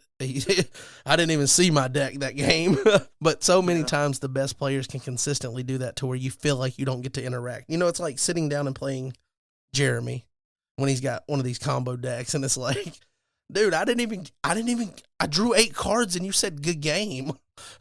Yeah. Basically. That's a lot of it. Some of it was getting rid of cards in my hand before I could use them. A lot of it, the times I struggled the most, like I said, they played like a hard counter at the beginning and I just couldn't get rid of it. So I didn't have, they would be most of the way through their deck and I was not getting through my deck at all. And then there was other times like with thieves, for instance, I would have exactly what I needed to like do a good rescue. And then the thieves would take the stuff out of my hand. And now I'm left with like, well, daggum, like, cause like they could literally like almost pick what they wanted and it could be offense or defense. oftentimes. So sometimes they could get something that they could use or whatever. So yeah, I mean, I think the best players and the games I won, that's how I played against the opponent. Yeah. It's like they couldn't use their strategy because my deck took off. I had exactly what, man, I was like rolling, bah, bah, bah, bah, bah, putting everything down. My territory just exploded like it's supposed to. And I had everything I needed for every battle, basically. And Yeah. like the 3 wins, I'm actually thinking about them now. The 3 wins I had, I think I won in 3 turns, all 3 times. And the only souls that each of them got were Son of God and Second Coming. Yeah. So I was on the offensive side of that of shutting their deck down, and then I was on the other reverse side of, man, I can't do anything. So Yeah. There was a couple of times where at least 2 games I know of where they're coming in for a rescue and I can block them and I know I have the block. But the way that Herod's block, you know how Herod's block, like we're going to be protected. My evil character is going to be protected, but that's going to pass you initiative so that you can play an enhancement in battle and generate resources that might help you interact with me. Like, for example, one game, I'm playing Jilissa with the Flood. She's got the guy that if I search, she gets to underdeck in territory. She has Sheol. If I search, she gets to underdeck. So she can underdeck 2 souls, and she's got 2 out. So any search I do is, so I can't, I have to play around that. And so what I ended up doing was when she pushed for a rescue, even though I can try to go for the 5-0 for soul differential and all that, I chose to give up a soul instead of giving her the opportunity with the way that the defense blocks to play an enhancement that might let her get away to negate my cross, because my cross was up just about that whole game. And I know she's got, because I've already seen her hand, she's got a new beginning in her hand. She's got Angel of the Lord. And I think she has 3 woes because she tried to 3 woes the cross. And I was like, you can't do that. But, cross does that to you if you haven't played against it that much. You're like, what can I do? And you're like, none of those cards that you rely on, which is the great thing about the cross when it's active. It's just so easy to negate that. I know a lot of people didn't run it, but I wanted to limit people's ability to interact with my banding offense when I played that deck. But I ended up giving up a soul there, and just so happens that on the next turn, even without having to go into battle, I knew that I had only used Son of God because I went ahead and used it at one point just so she couldn't hide a soul. I ended up drawing Second Coming and ended the game the next turn after choosing not to block. But one of my enhancements was to interrupt the battle, grab something from reserve, and that would have been a search that would have got rid of both of those souls on her side and her not drawing before I go on my turn. So it was kind of like making a decision. So I could have been that person to try to not let someone play their cards the way that they want in battle, or in that situation, I feel like I did the opposite. Like, I gave them a soul so that they couldn't play their cards. She's probably got an enhancement. She's like, I can go and get this to answer that. No, I'm not falling for it. And I guess it worked out in that situation. But yeah, definitely making keen decisions to limit the way that people can interact and make their deck play against yours is definitely important. Another key thing to note is, you mentioned hard counters at the beginning of a game. I got hard countered at the beginning of the game, and because this was thrown in from memory, I didn't think about Abe's Descendant in my deck. I didn't have it as an answer for the curses that were popular. Blindness being popular just in the decks that were running demons, because you can use like blasphemies and search for it, or you just get it naturally. And some people were throwing that down as a counter. But the big one is Confusion of Mind. And it seems like for all the positives of 1 territory class restriction, it makes it really hard when they drop that early counter down, because you can't just chain a bunch of cards to go and find your answer in your deck. You're really hit hard by that counter turn 1 now. and it limits your ways to dig into your deck to find the answer. So I honestly, I kind of like that because when I played Robin Dermo and he had his Infinidap combo or whatever, like at one point I ended up getting rid of his David, I believe, with Moses Kills Egyptian, set it aside for whatever, which was great. But at one point he had it if he wanted it.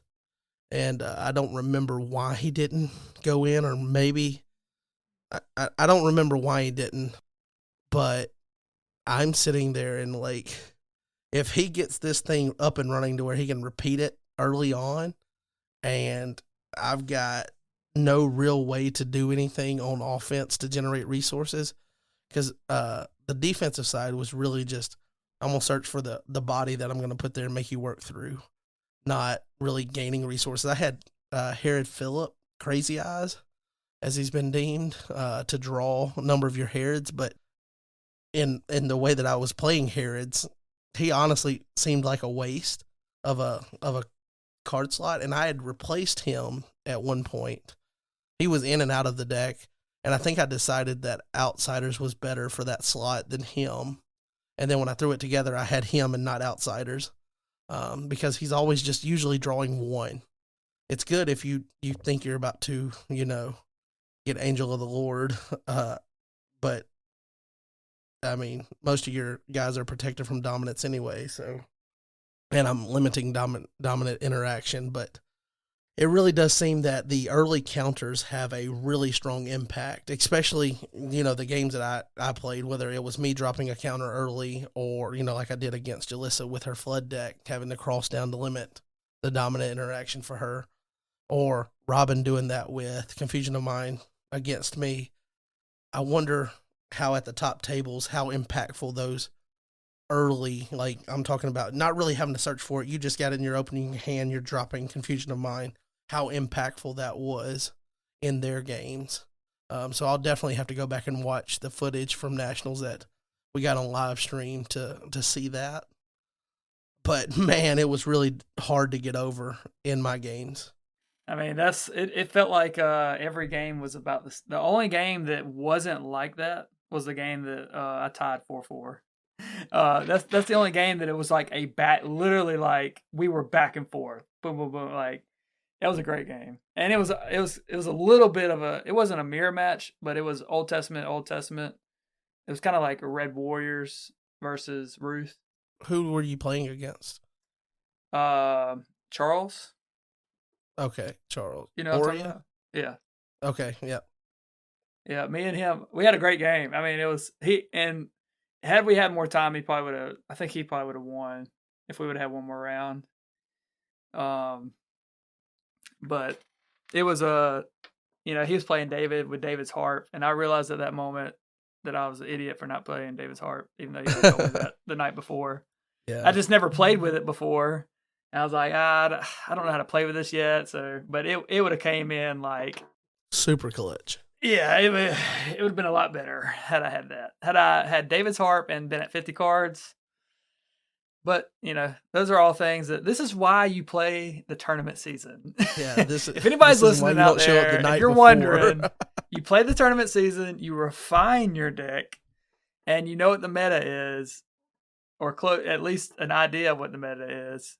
Because I'd never really played against Thieves before Nationals. So I was sitting there like... They can be nasty. Yeah. Like there was that deck that you made that had...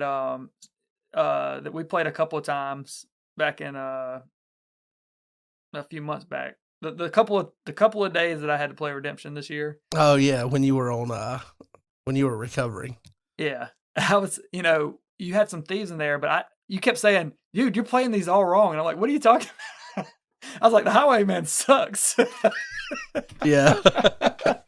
You're like, no, you're not playing them right. That's when you switched up and you were playing Keegan's deck that has the Demon Thieves. Yeah. And you were like, why are these brigades? They don't even seem to go together. Like, these guys, they don't work well. Like, I can't do it. But in fact, they work quite well.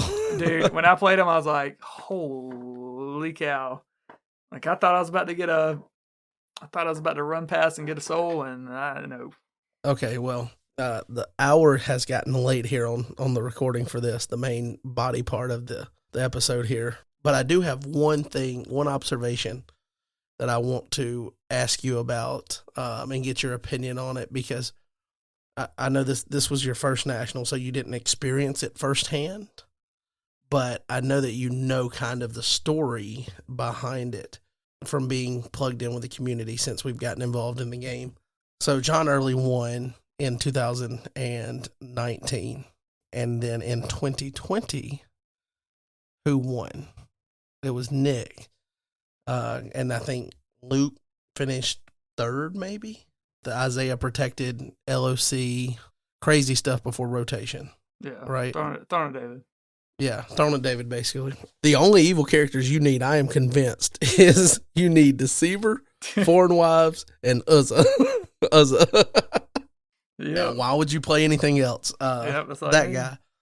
But in 2021, there was a clear deck that we thought would win Love at First Sight. Josh Potratz hadn't been playing actively until, about a month or so before Nationals. He's like, I think I want to play Nationals, and he throws this deck together, and he shows up not having played the whole tournament season, but just being a quality, veteran player. Shows up, and he overcomes the field, and he's able to beat Love at First Sight and win Nationals. And I know that it was a small tournament field, but I don't want to take anything away from the fact that you show up kind of cold to what the meta is and have to learn that inside of a month or whatever for Nationals, put it together, and then you go and you win. Like, I mean, that deserves its credit. But that happened. And then last year we had, and this one not quite the same level because Jaden was plugged in and he knew what was going on with the meta. But for the most part, like, I felt like Jeremy was going to go and win this thing with Circus. The Widow thing that he was doing.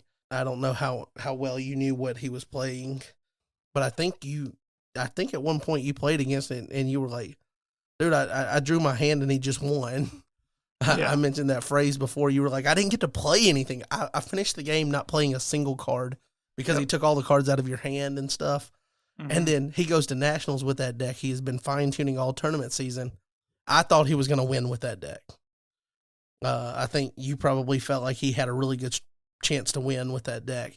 I know that Tyler had talked about it, and we thought he was in on that, thinking that if Jeremy plays well, that he should be able to win. And Jaden fell back into like a balanced post-exilic deck and was able to overcome that. And I don't think people really had a good read on what Jaden might be playing, because, I mean, he had played a version of post-exilic with the hand control stuff, like the Romans and stuff, before that on live stream. But I think people thought, like, because it's Jaden, like, he's got something up his sleeve, and then you expect him to show up with something brand new that you don't know what's happening and be able to do well with it. And he ended up playing just a straight balanced deck.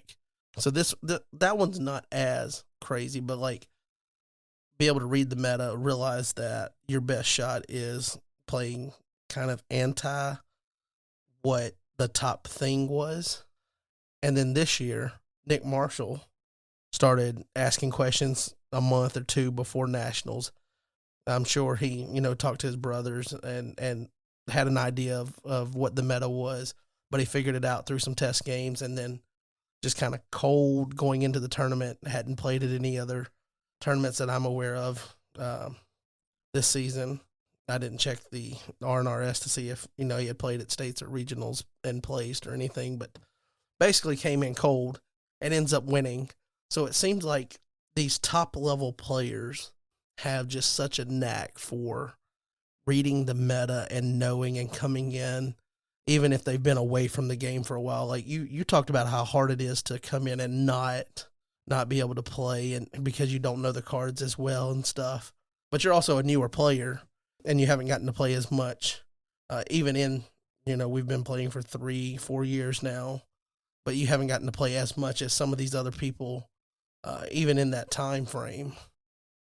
How unique do you think it is for being one of those top level players and just being able to, it seems like flip a switch, be able to read the meta and know what you need to do to counter it? Well, from what I remember, like I go back to when I was really involved last year. I remember the Zerubbabel's Temple stuff or whatever, and I remember Josh in particular saying like, "Hey, you need 11 ways to a hero. You need like this or that."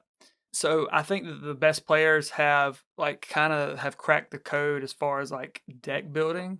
Hey, here's how you build a consistent deck.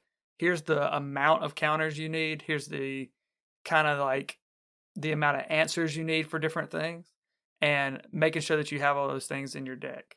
And also being able to read the meta and counter it, basically. I think if I remember correctly, somebody said that Nick's deck just did a lot of add to battle this year.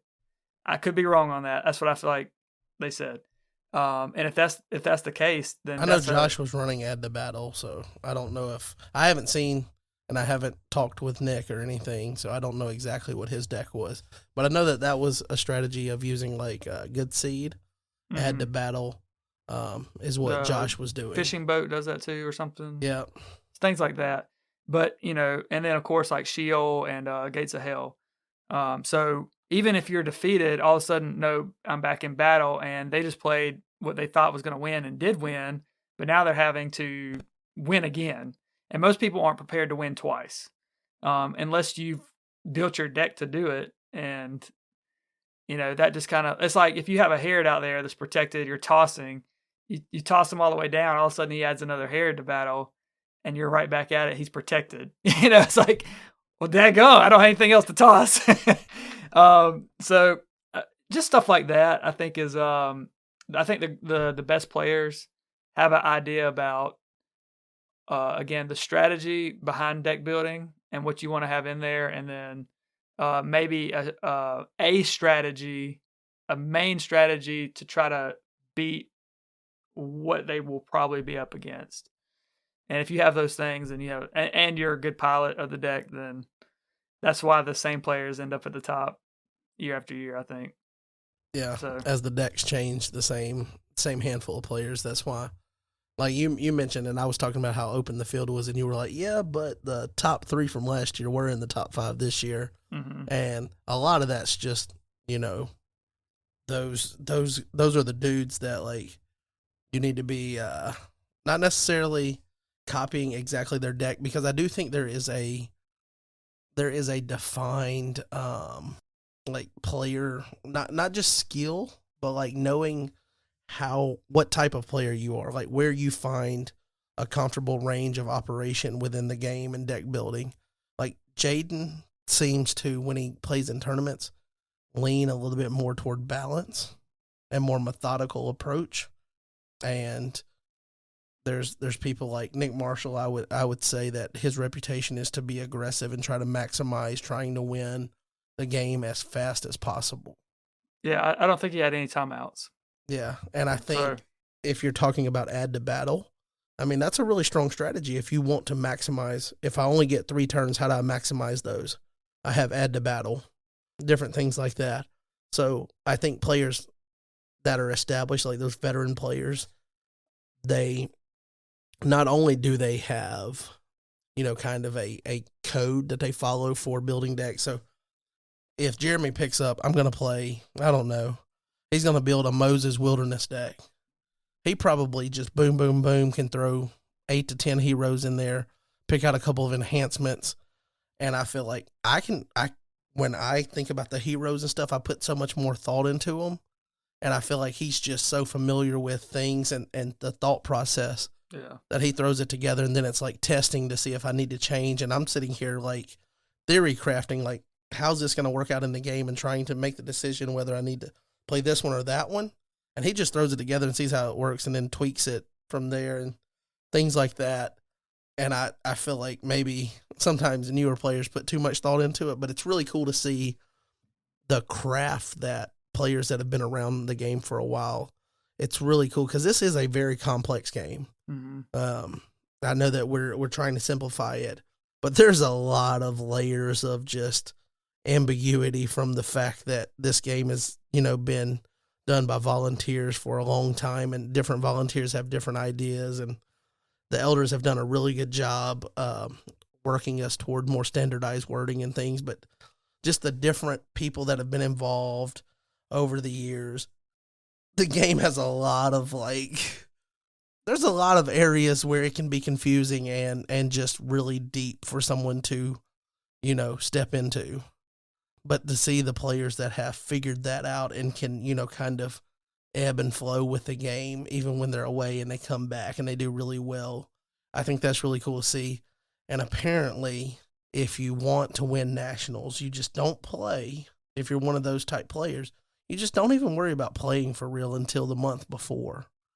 And then you come back and, hey, you figure it out, and there you go. Seems legit. It wouldn't work for me.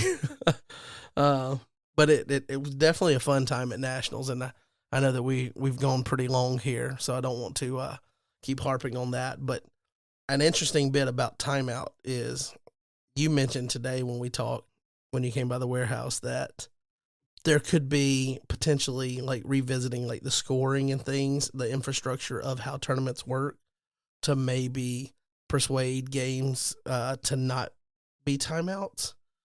So maybe in a future episode, that's something that we can cover.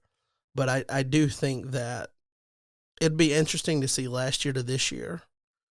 And then even the year before, as the game is changing and we're making these rules, are we getting more timeouts, less timeouts, or is it about the same across, the last 3 years? Because that introduces rotation, the reserve rule. Are we speeding games up or are we slowing games down? And then some of that's just going to come down to players playing slowly, because naturally some people, their minds move a little bit slower when they're thinking about lines of play and card interactions. That's just going to be human nature that you can't avoid. But it'd be interesting to see overall, for as a community, as a player base at nationals, what the timeout percentage of the games would be. We have the data, so we have the data. We just need someone to analyze it. But I think that's enough rambling on about nationals. Somehow, you're right. Somehow I did come in 8th place. Anybody that finished 9th and beyond, I'm sorry I jumped you. I probably didn't deserve it with my jank deck, but definitely was fun getting to at least play a deck and sticking to the deck that I enjoyed playing this tournament season, that I came up with. And, maybe you guys don't think it's that cool of an idea, but I think it was cool. So I would just like to, as my sign-off message to the people here, at least for this portion of this episode, I would like to say that it is okay to play what you enjoy playing. Play the fun deck. You can do okay with the fun deck. Did I think I had a chance to win nationals? Heck no. Did I think I really had a chance to make top 8? Not really. But I played the fun deck and I had a decent showing. I didn't time out a lot because I was familiar with the deck, and I had fun playing, and that's the important thing. So you can have fun playing in nationals with your fun deck, and you don't have to play the meta deck. So that's my sign-off message. And now I will not bring up the fact that I finished 8th anymore. I'm going to retire the title of I finished 8th, because I don't want to keep rubbing it in Jay's face that I finished ahead of him. Oh, Lord. That's funny. So, you got any sign-off message for the people, Brad? My sign-off message is, if I met you, I'm glad I met you. And for those of you that I didn't meet this year, there's always next time. Yeah, and for whoever's buying boxes for people, I mean, it's okay to buy me one too. Wink, wink. Hey, I'll take as many as you want to give me, I guess. Yeah. All right, we will let you go here, and we've got some interviews coming up, and we'll talk to you on the next episode. Peace. Peace. All right, guys, we are here with Marc and Jilissa Valake. How you guys doing? Doing good, John. Thanks. Doing great. Glad to be on. Yeah, it feels good getting to go home, and I saw that you guys posted that picture of your church welcoming you back with the sign giving you the red carpet treatment. How's it feel returning a couple of national champs? It was more than we had ever expected. That's for sure. It feels Feels pretty incredible. I think it wasn't it just earlier this year we were talking in the lead up to Mr. Classic, talking about part of the reason to go to Mr. Classic was to help, I guess, further cement myself within the competitive redemption community and to build myself and push myself as a competitive player. So this is definitely a milestone on that journey. Yeah, kind of cool the fact that you guys get to be the first husband and wife couple to win. Now, unfortunately, that does come at the fact that me and Jeremy don't get to be repeat champions this year. But I guess I'm okay stepping aside so you guys can have that milestone. That's pretty cool, getting to not only play with your wife, but then getting to win. And I mean, in our game, I know there was a couple of moves that I know you were talking her through, but she was holding her own in some of those regards. And I mean, it feels so bad losing because I wanted to win so much. But I mean, I guess it couldn't have been a couple of nicer people, right? So I can take solace in that. Oh, well, thank you. Yeah, we appreciate that. I'm not gonna lie, I was kind of rooting for you to win. I know how much you wanted the Son of God, but man, that was pretty incredible. Those were some tough games, and we really are thankful for the experience. So, talking about some of those games and getting into some of the deep dive of that, you guys had worked pretty well on, or I know that at one point, Mark, you were planning on playing with someone else, so you had been working on this deck idea, and you seem to have, once we played it, me and Jeremy realized how much we were outmatched on, like, just the strategy of, you've got two decks that are cohesive and working together, and we've got two decks we threw together last night at 2 a.m. So, how did the process of figuring out that you wanted to play teams and then going about it and trying to come up with that cohesive idea of how to play, because it's a different beast to try to tame than like type 1 or type 2. Yeah, it was a really different category. This is the first year we've played competitively for teams, and we ran states. We won states. There was one other team there, so that's not a whole lot to write home about. But we ran a Sadducee Pharisee defense in that deck and went with like an aggressive Disciples type offense. And I was wondering if Meek Lost Holes was really the way to go when we stepped up to regionals, because that was going to be a little bit more of a competitive scene. There's only one team there, but it was Emmanuel and John, so much stronger players for teams. And I got myself talked out of the Meek Lost Soul thing that we ran at states, and we went with the more traditional like Philistine defense, the special ability souls, and we got stomped. I think it was like 5-1. So that convinced me that the first gut of Meek Souls that we ran at states was the way to go, and then the reality of playing through states and regionals really made me try to think through the actual strategy of teams. Everybody talks about there only being a couple of rounds, but that theoretical side of the game feels very different when you're actually sitting down and playing and realizing you've got a deck of 50 cards and you're only going to have 2 turns with that deck. So we really kind of redesigned the decks for that format, 2 turns. The decks were built to go for 2 turns essentially. So Jilissa's deck, my deck were both nearly identical, except for the dominance. Her deck ran the Son of God and Second Coming, so her goal was to get to those as fast as humanly possible to make sure that in those 2 turns we could at least get the 2 freebies. And the way that we designed the decks to focus on that 2-turn reality of teams is that the offense would search for as many doms as possible. So I would be trying to go for Woes and Angel of the Lord and some other support cards. She'd be going for Son of God, Second Coming. And we thought the best offense to fit that goal was Nativity. They have a bunch of heroes that can grab Nativity, Son of God, or they can get you to a different Nativity hero that can do so. And then, of course, you have Annunciation, Resurrection Revealer. So I think Jilissa's deck had at least half of her heroes could immediately grab a dominant. So that was big for us. And I'm sure a lot of other people were running something similar. The defense, we were trying to capitalize on that 2-turn limit in teams with soul hiding. And the idea there is forcing an opponent to skip a rescue due to soul drought takes away that team's rescue potential by 25%. I mean, each team has 4 turns total, and if you skip one of them, that is a huge blow. And then the last goal of our decks was to utilize Peter's Curse. So if Jilissa got to Son of God Second Coming quick, we'd flip up Peter's Curse and hopefully stop our opponents from getting their big 2. And it also restricts Harvest Time, obviously. So really, we built the decks hoping to win a few games at 2-0 or 2-1. Like, we weren't expecting to win any games at 5 souls. And we were just kind of hoping to not come in last and to see what everyone else played and to learn. We were expecting a learning experience more than anything else. Yeah. The Peter's Curse is kind of unique in the fact that it is. I played in my Type 1 deck, I played the Cross, and Jilissa will tell you about that because it was pretty detrimental to her Flood deck in Type 1 when we played. Yeah, that was rough. Yeah.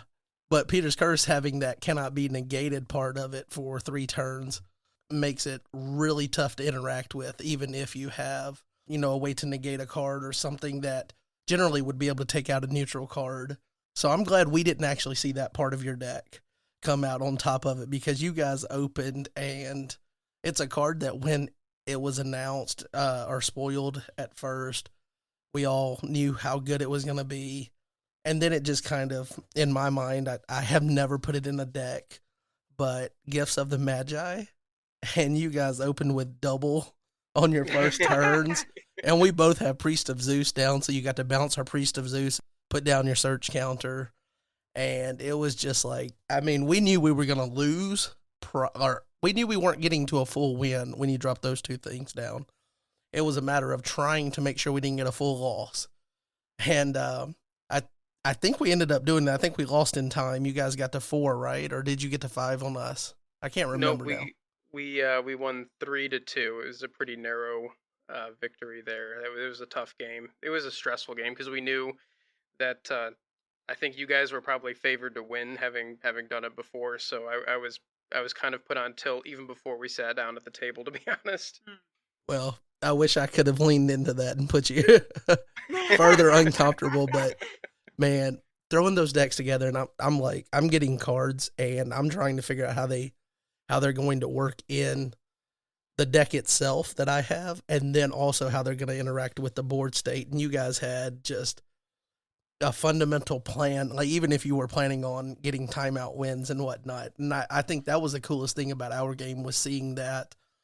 And then after we played you guys, we were like, okay, so they're on Soulhide and maximizing, Dom rescues and trying to interact with Doms as quick as possible. So we thought moving forward, hey, we'll sit down and maybe we can still win, because we didn't. I remembered thinking that in our minds, we could still win, even though our game had not been favorable for us. So that makes sense that it was a timeout loss. And then we found out, we heard, because everybody talks after rounds, they're like, they're on Soulhide. And they're on Soulhide, and I'm like, did we miss the memo here? Like, we are not on Soulhide in teams, but it seems like that table's got it, that table's got it, that table's got it.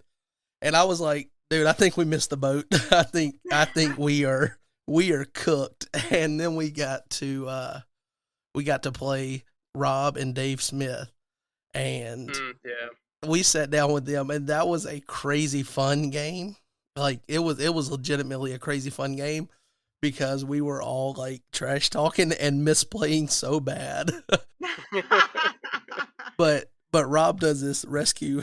First of all, he didn't have to do anything, but he wastes 3 dominants on a rescue. And he didn't even have to play a single dominant for the rescue if he had just listened to his brother, but he cut him off and started playing dominants. And then there was a misplay at the end. They could have got a full win had he realized that I technically defeated his Meek Peter when I withdraw him with Philistine Commanders. So he could have used his Matthews Begats to add somebody to the battle to end up basically just winning right there, just getting over my numbers because I had nothing. But anyway, that game was one, like, we ended up losing that game. And so I guess technically we had played John McAlesian and Justin, I believe, in round 2. So we had gotten a full win there. Now we were feeling good. Then we got knocked back down. And then on top of that, we finished that game, and then we heard that you guys had won. And at that point, you're 3-0, and you're going into that last round. So do you guys feel like you had it in the bag at that point, or were you still pretty nervous going into that last game? We were 100% nervous because we knew that Rob and Dave were also undefeated. So, and we both knew that whoever won that game was going to take the championship. So we had finished up our previous game at a full win, so we had some time before the next round started. So I'm furiously texting my pastor and our friends. They were like, you guys need to pray for this. Like we are stressed out of our minds, and we have a shot at this. Not getting anybody's hopes up, but and then yeah, we were pretty nervous and down. At the same time, though, we saw that our deck was working a lot better than I'd actually expected, especially at that level of competition. So we felt like we had a chance for sure, and we also knew for a fact that I guess I didn't know for a fact, but I strongly suspected that they were not going to run Meek Souls, and I think that gave us an advantage because I don't think that they were going to be ready for that. To be honest, I would have never in 100 years thought that anyone would have run Meek Souls and try to hide them in a teams game where two people are drawing and filling up the land of bondage with souls. But we played John and Emmanuel at regionals, and they ran the soul hide defense, and it, like I said, it just stomped us, and that's what really convinced me that my gut feeling at States to try Meeks was actually good because they played it well, and I knew that's what we had, and I figured all we had to do was just squeak by and just not lose. That was our goal, is just to not lose that last game. Yeah, I kind of felt bad for the fact that you guys sat down against the Smith brothers, and it was like winner takes all right here. And then you guys ended up beating them, and we got a full win. And because we didn't have any full losses, I guess that ended up being the difference. And so we ended up jumping them for second, even though they technically beat us in a timeout, but would have been a full loss for us and a full win for them had that Matthew Bagat's play that I mentioned. That's why I kind of mentioned it, because that ended up being a bit of a difference in second and third for us. So it was also cool to see. I don't know if you guys picked up on it, but tied for third was the Smith brothers, but then also the two younger teenagers from Coos Bay from Chad's play group that he had done the fundraiser to get them 2 nationals, and they ended up tying for third. So we had that. Timothy and Daniel, they played a fantastic game. Yeah, we didn't get the chance to play them, but they ended up placing, and then you guys, first husband and wife couple to win. So it was kind of a cool turnout for the category. There was 8 teams, I believe, and 4 of them ended up placing, which was nice. Now, the most disappointing thing, and I don't know if you knew that this was going to happen before we started adding it up there at the end, but because you, Mark, had won that state, or you had won state, and you, I guess, came in second at the regionals. You mentioned you ended up getting enough points to jump me and Jeremy for first place. So I thought even at first, like, oh, well, that's cool, you win, but I'll still get RNRS to get that Son of God, and it didn't work out that way. No, rest assured, people, I did end up getting a copy of the Son of God, so we are good. We are good there. So the collection is all intact. In fact, I've got a playable copy as well. So I am all squared away there. But man, when I realized it was like, you beat me twice. You punched me in the gut to beat me. Straight up. Like, we opened, it's first thing. Like, I mean, it's like 9:00 in the morning. I didn't have breakfast. We were up late building a deck. And we draw 8, and then you guys drop double Gifts of the Magi, and it's just, well, it's going to be a long day at that point. But then afterwards, I was like, well, I still got RNRS to fall back on. And then, no, you beat me there too. So how did that feel, getting that and you guys winning that? So I guess technically you guys ended up walking away with quite a few copies of the Son of God there. You getting the RNRS win, and then each of you getting to share first place in the category. Yeah, that was very surprising. I actually totally forgot about RNRS entirely, and I was texting some friends after the event, like after we'd realized that we had won, and somebody's like, oh, well, does that mean you're going to place an RNRS too? And I was like, oh my goodness, that was a complete additional shock. So yeah, that was pretty incredible. Jilissa refuses to trade her copies of the promos to me for anything, though, so I think I'm going to be stuck at 2, which is okay, right? 1 playable, one for the binder, 1 for the deck. That's what I'm talking about. That's what I've come to realize, and I've even got Chris on it. Chris is a big collector as well, and he's got all of the Nats promos. And I told him, I was like, man, now I kind of just want to have one copy to play and then one copy to collect. And so now he's going through and doing that. So as long as you can maintain that, I guess you're doing okay. But yeah, Jilissa, I wouldn't trade my copy either. I mean, Nope. it's you've already got two. I think we need to have a bit of a talk about greed if you need 3 copies. I mean, you already stole one from me in RNRS, and then you ripped my heart out with the other one. So I think you'll be good with just those 2 copies. Yes, I know. But unlike you, though, I've only got a very small number of the previous year's national promos. So I've got, the past, since 2016 when they started, I got to catch up on all those still. So now I need a 3rd copy, so I got to trade. I guess that's fair. Good luck finding those 2016s, though. They are few and far between. Yeah. Which is kind of cool that they've been able to reuse that artwork. They reprinted it as is. So it looks just like the 2016 and 2020, which was pretty cool to make it more accessible to people. And then I guess they gave Chris the idea, and he's like, yeah, what if we just reuse that same artwork, Son of God? And then I don't know if they were already planning on doing that or if because it was the 3rd time they wanted to do something extra cool and have the text list. But I really like the fact that it looks good as a foil. And that's another thing with these promos is I was a little on the fence and nervous because of how last year's promos turned out, being that they scratched easily and they were kind of off center and offline. But the printers did a really good job getting better with their craft at that over the last year. And the new ones look fantastic. But having that artwork, I don't know if just because it's something we've done before, they just wanted to blow the roof off and go without an ability on it. But it's such a cool idea, and I really like the fact that it puts all of the focus on that artwork piece because it's really awesome. And I'm glad it's, been used enough times in the game that whether you've got the 2016, the 2020, or now the 2023, there's a lot of chances for people to have a copy of that artwork. Yeah, oh yeah, and I'm glad you can actually see the bottom of the art piece now, because that really highlights the victory of Christ portrayed in there. It's a really phenomenally, it's a phenomenal card. The foil really makes that pop. Yeah.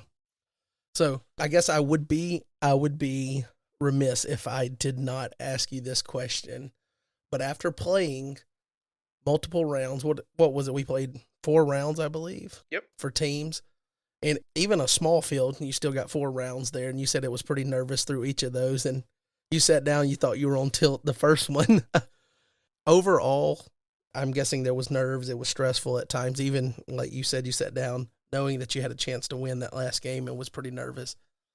But how does the grind of a team's game and a team's tournament, how does that compare to your standard type 1 that most people are used to? And then is this something that, obviously, we saw pictures where you guys went and, finished out your vacation and had fun hanging out with each other. I think you guys might have went to was it the Ark Encounter? Oh yeah, it's a lot of fun. Yeah. So maybe you can talk about that if you want and just kind of hype that up for people, because I've never been, and I know that we had hopes of trying to make that work when we went to Kentucky for the state tournament there. But anyway, you guys didn't kill each other afterwards, so I No. guess the stress of all that, you guys, are you willing to play it again, or is this kind of like a one-time, like I dipped my toes in and now I just got to step back? Oh no, we're getting those promos next year too. That's for sure. Okay, Right. so add another trash talking group to the tables. That's right. So you're talking about the grind, the stress, the mental taxation that goes into playing teams, and to be honest, we were kind of basing our expectations on last year. Jalissa wasn't at Nats last year, but I think there were only 4 teams. Does that sound right for last year's Nationals? I think that was right. Yeah, because I think Israel's Deliverance kind of debuted for the very first time, those prototype versions of the deck, so everybody was playing that. Yeah. So I was kind of hoping that, maybe there's only going to be 4 teams this year, so Jalissa, all we have to do is just not come in last. We're probably going to come in last, but if we just don't come in last, we're going to place, and that would be awesome. And then lo and behold, there's 8 teams, double the field that I was expecting. And Jalissa, why don't you tell everybody about the night before, because there was a I guess the events leading up to the actual day really compounded just how stressful and grueling it kind of ended up being. Yeah, so the night before teams, well, I'm going to say I'm a very sensitive sleeper and I'm married to a man who snores. And sometimes that can be an unfortunate combination. And the night before teams, about 4:30 a.m., I had not been able to fall asleep yet, just due to certain noises that kept jolting me awake. But Mark was sleeping well, wasn't he? Oh, he was sleeping way better than me. Potentially. Yeah, potentially.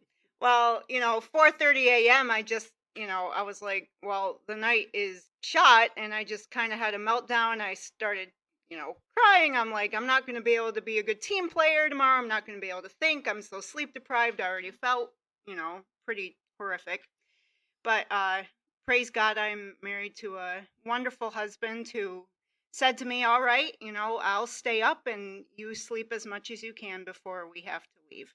So I was able to get 2 hours of sleep before it was time to get up and head to Nats. So it was a little tricky. I felt pretty sleep deprived. My brain was not working at its functional peak. But I think like the adrenaline of the games and things like that, like it was nerve-wracking, so it kind of like forced my body and my brain to be able to function at a pretty normal pace. But it was pretty stressful just knowing that I did not get very much sleep the night before, so that was rough.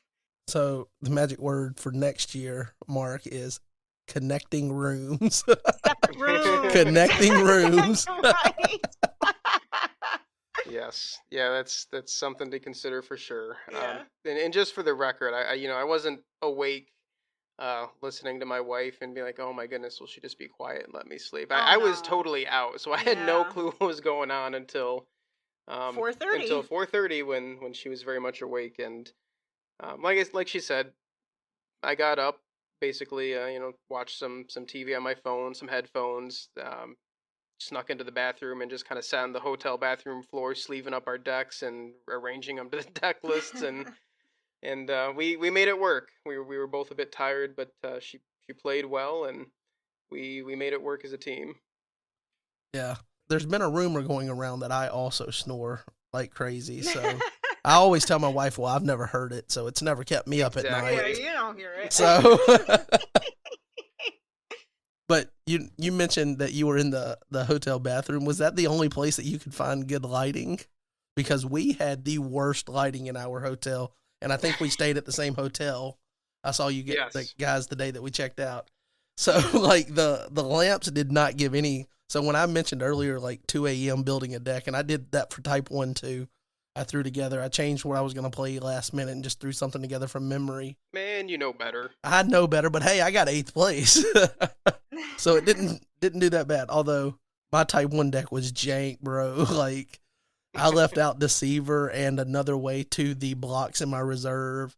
I forgot to. I was planning on running like Ends of the Earth to maximize that off of Disciples banding in, and it was a jank deck, and somehow I got 8th place. So that's okay. Not bad. Yeah, like building those decks, it was like, dude, I can't even tell what brigades are what because the lamps are awful in this hotel. So I feel like I had a moment like you did there, a frustration maybe that led to you being in the bathroom sleeping up a deck. Is like there's no light anywhere except for at the sink. Yeah, we like I said, we made it work. It was good. God was very much sovereign even over the difficulty there, and we did all right. Jalissa was excellent at keeping track of the counters, the triggers. Actually, the way that we played is probably different than how most other teams play.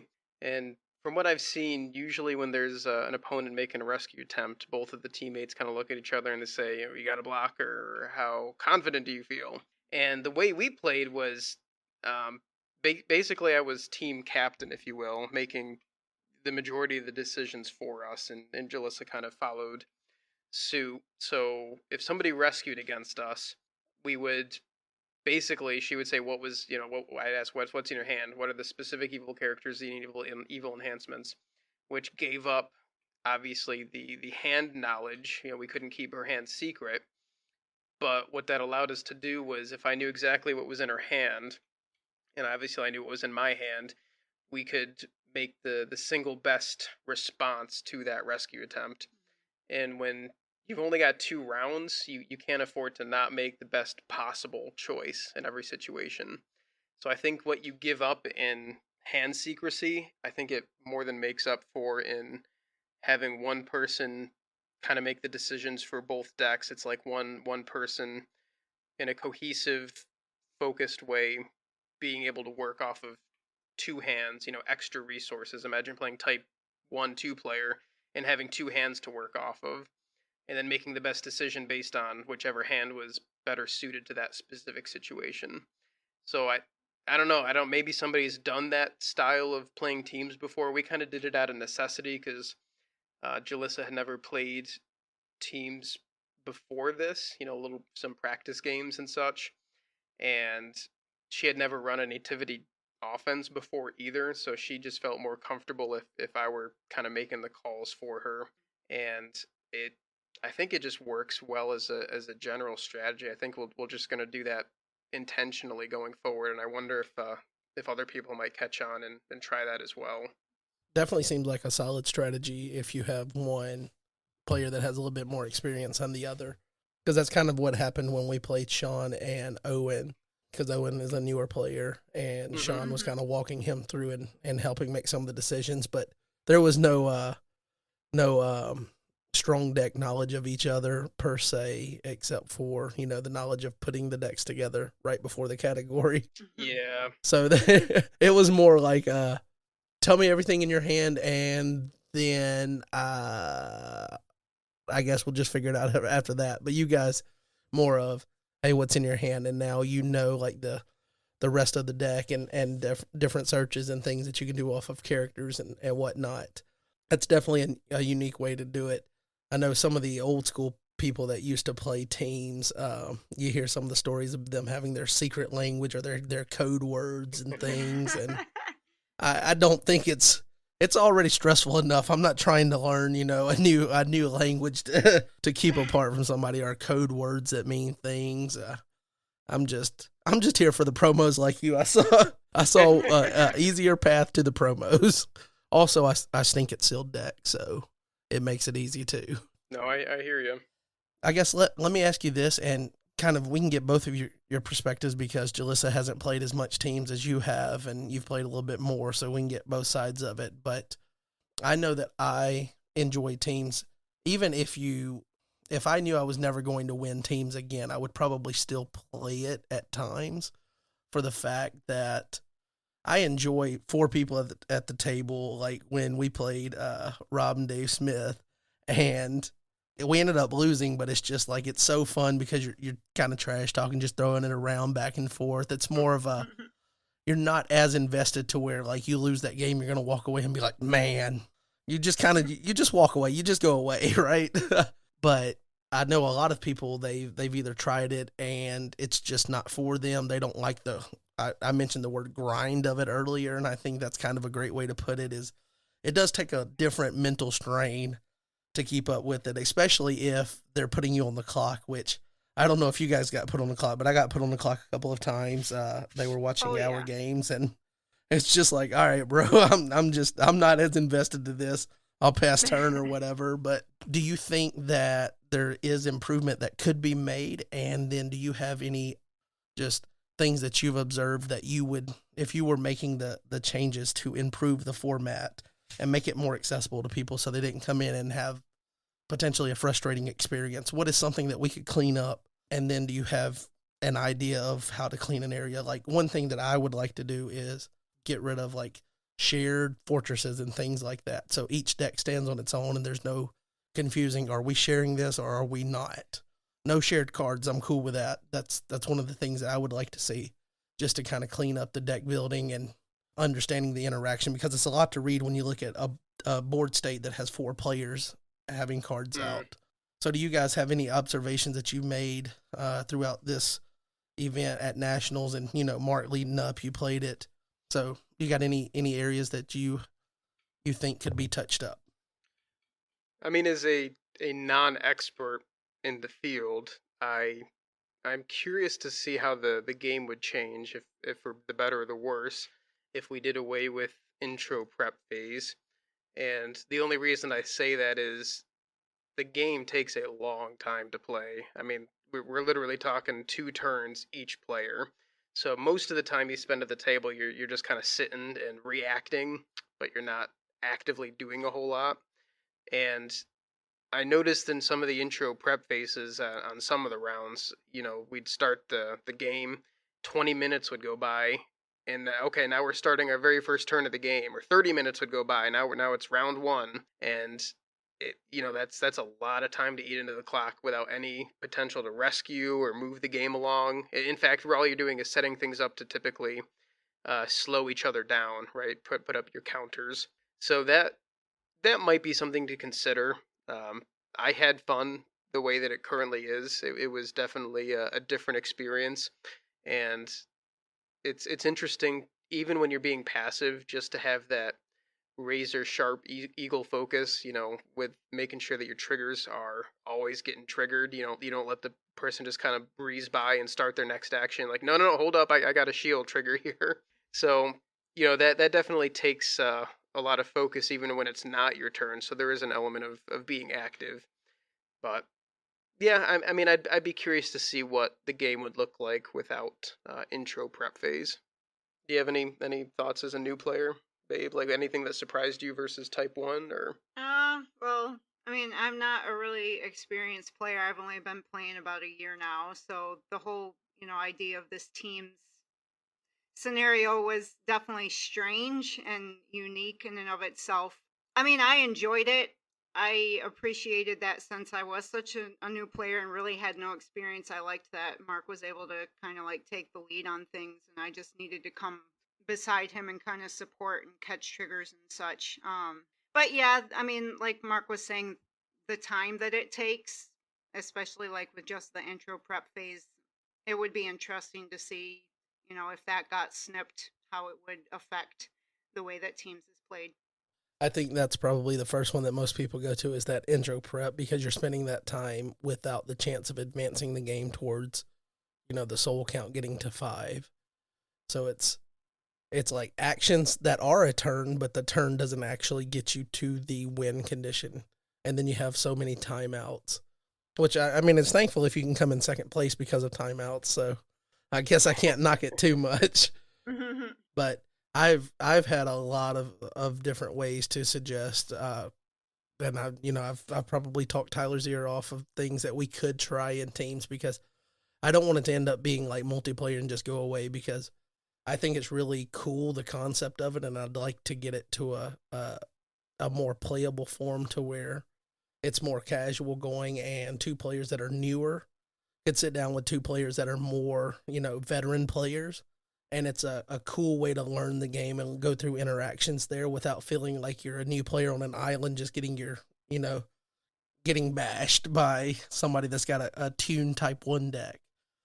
So I think it does offer unique ways to play and interact with the game, especially for newer players that are learning to, have a voice of, someone that's been around the game a little bit longer, kind of guiding them. And those are the aspects of it that I think are worth trying to improve on and keep the category alive for other people. But I do also like that when people play it, after you've played someone once at teams, the next time you sit down, there's going to be trash talking. I don't care who you are. There's going to be a little element of trash talking, and then it gets really fun at that point. So, like, we might have taken it easy on you guys this year, but next year, sitting down, wherever Nationals is at, I mean, we're going to have to come for revenge. No, I'd certainly be very sad to see teams go away. It's a very fun category. It's kind of got, like you said, that social aspect that multiplayer had, except it's not hot garbage like multiplayer. Those might be shots fired for my buddy Jeremy.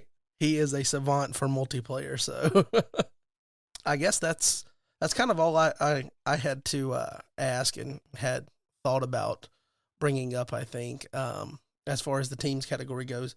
But otherwise, You guys were also there for each day of nationals, and I feel like nationals is one of those things that I've been 3 years now, and it's gotten better each year. And I don't know if that's because I'm more excited. I'm getting not necessarily better as a player, but more deeper in relationships with different people that I've seen a couple of times. You see someone once a year at nationals. The second time you see them, you know them a little bit better. The third time, so you just keep deepening those relationships, and the game comes back to being all about relationships for the most part.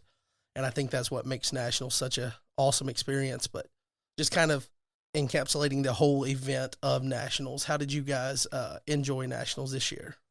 Well, this is Jilissa's first nationals, so do you want to go and maybe explain what it was like to see some folks in person? She's been on Discord leading up to Nats, but this was her first time actually engaging with the community at large face to face. So I'll let you take it. Yeah, so I was just really impressed, kind of hopping off of what you were talking about, the relationships and community. I was just impressed with how friendly everybody was. Like, I immediately felt very comfortable around everybody, and I felt real welcomed, and people were very encouraging and excited that I was there. And it was definitely really neat to see just all the relationships and the friendships. And Mark has likened it to a big family reunion.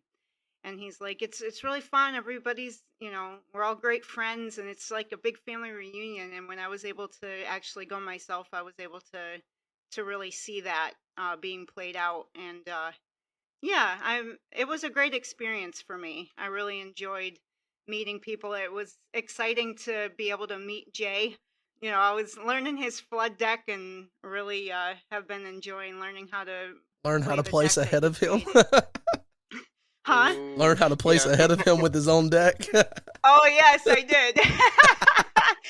So Sorry, yeah, Jay. I mean, I'm not going to talk about that, but it was really fantastic to be able to meet him face to face. Too bad I didn't get him to sign my Noah card. We'll have to do that next time. But yeah, it was a really great experience for me, for sure. Yeah, and in addition to just the friendly camaraderie of nationals and actually being able to see people face to face, I think there's also elements of getting to know people on a deeper level. So, I mean, one minor example of that is Mr. Miyota. He and Jilissa got to meet face to face for the first time, and it was very special. He's a great guy, and it was fun for her to meet him in person and for him to kind of see the seeds he planted over a decade ago in Cortland, New York, grow into a married couple who plays Redemption and lead a play group with some other folks at our church. So it's really special to see how those things grow, and I've certainly been able to connect with other godly men, brothers in the faith, and they've challenged me. We've had conversations off of the main Redemption Discord, and we're able to spur each other on and get deeper in our faith and recommend good resources. And it's been it's a good, healthy Christian community. If that's why you're in Redemption, for that side of the community, you can have that as well. Certainly there's all manner of people on the spectrum of Christian and secular involved in the community, but I've been certainly blessed enough to find some very biblically solid men that I've grown to respect quite a bit through the game. Yeah. And in terms of, just Mark and I wanted to just say that God has used the game to connect Mark and I in a special way. Like, it's given us something that we both enjoy. We can minister in our church together with, and it's just been a real blessing for our marriage as well. Yeah, that's awesome to hear. And you mentioning Mr. Miyota, it just reminds me of so kind of the way that you mentioned to Jilissa that it's kind of a family reunion environment or feel. That's kind of the general vibe of it. That's kind of what I was told when I was going to my first nationals, and it was over in Texas, and so it's a pretty long drive, and I'm asking constant questions about like what to expect. And we show up the day before early in the morning because I didn't want to be there late. So I wanted to get there in the hopes that maybe there was people needing a ride from the airport or whatever that we could help with and things of that nature, just because I know that a lot of people were flying in and we were going to be one of the few that were driving. So we got there early, and the whole family reunion thing, the first thing that I see is this strange man come up to me and he's like, "Godson," and I'm like, do I know you? Do I know you? And he's like, "No, but you will." And he was right. He is a very unique man, and it's awesome to be able to hear the story of how something that he did so long ago is still having an impact and bringing you guys together with the game, and that's cool. And he is the first person to talk about the seeds growing in to fruit, so it's kind of cool to know that he got to experience that, seeing you guys at nationals together, and then got to see you win on top of that. Yeah, that was pretty cool. So I guess that's it for what I had. Do you guys have anything you want to share with the community before we let you go?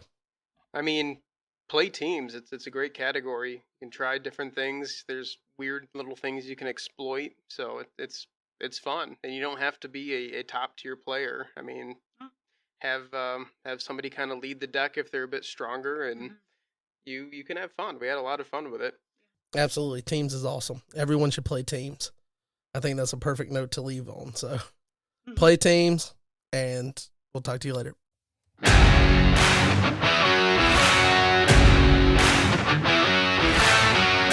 All right, guys, that's going to do it for this episode of the Threshing Floor podcast. Like I said, this was one to kind of put a bow on the Nationals experience. Hopefully you guys enjoyed listening to our collective experience there.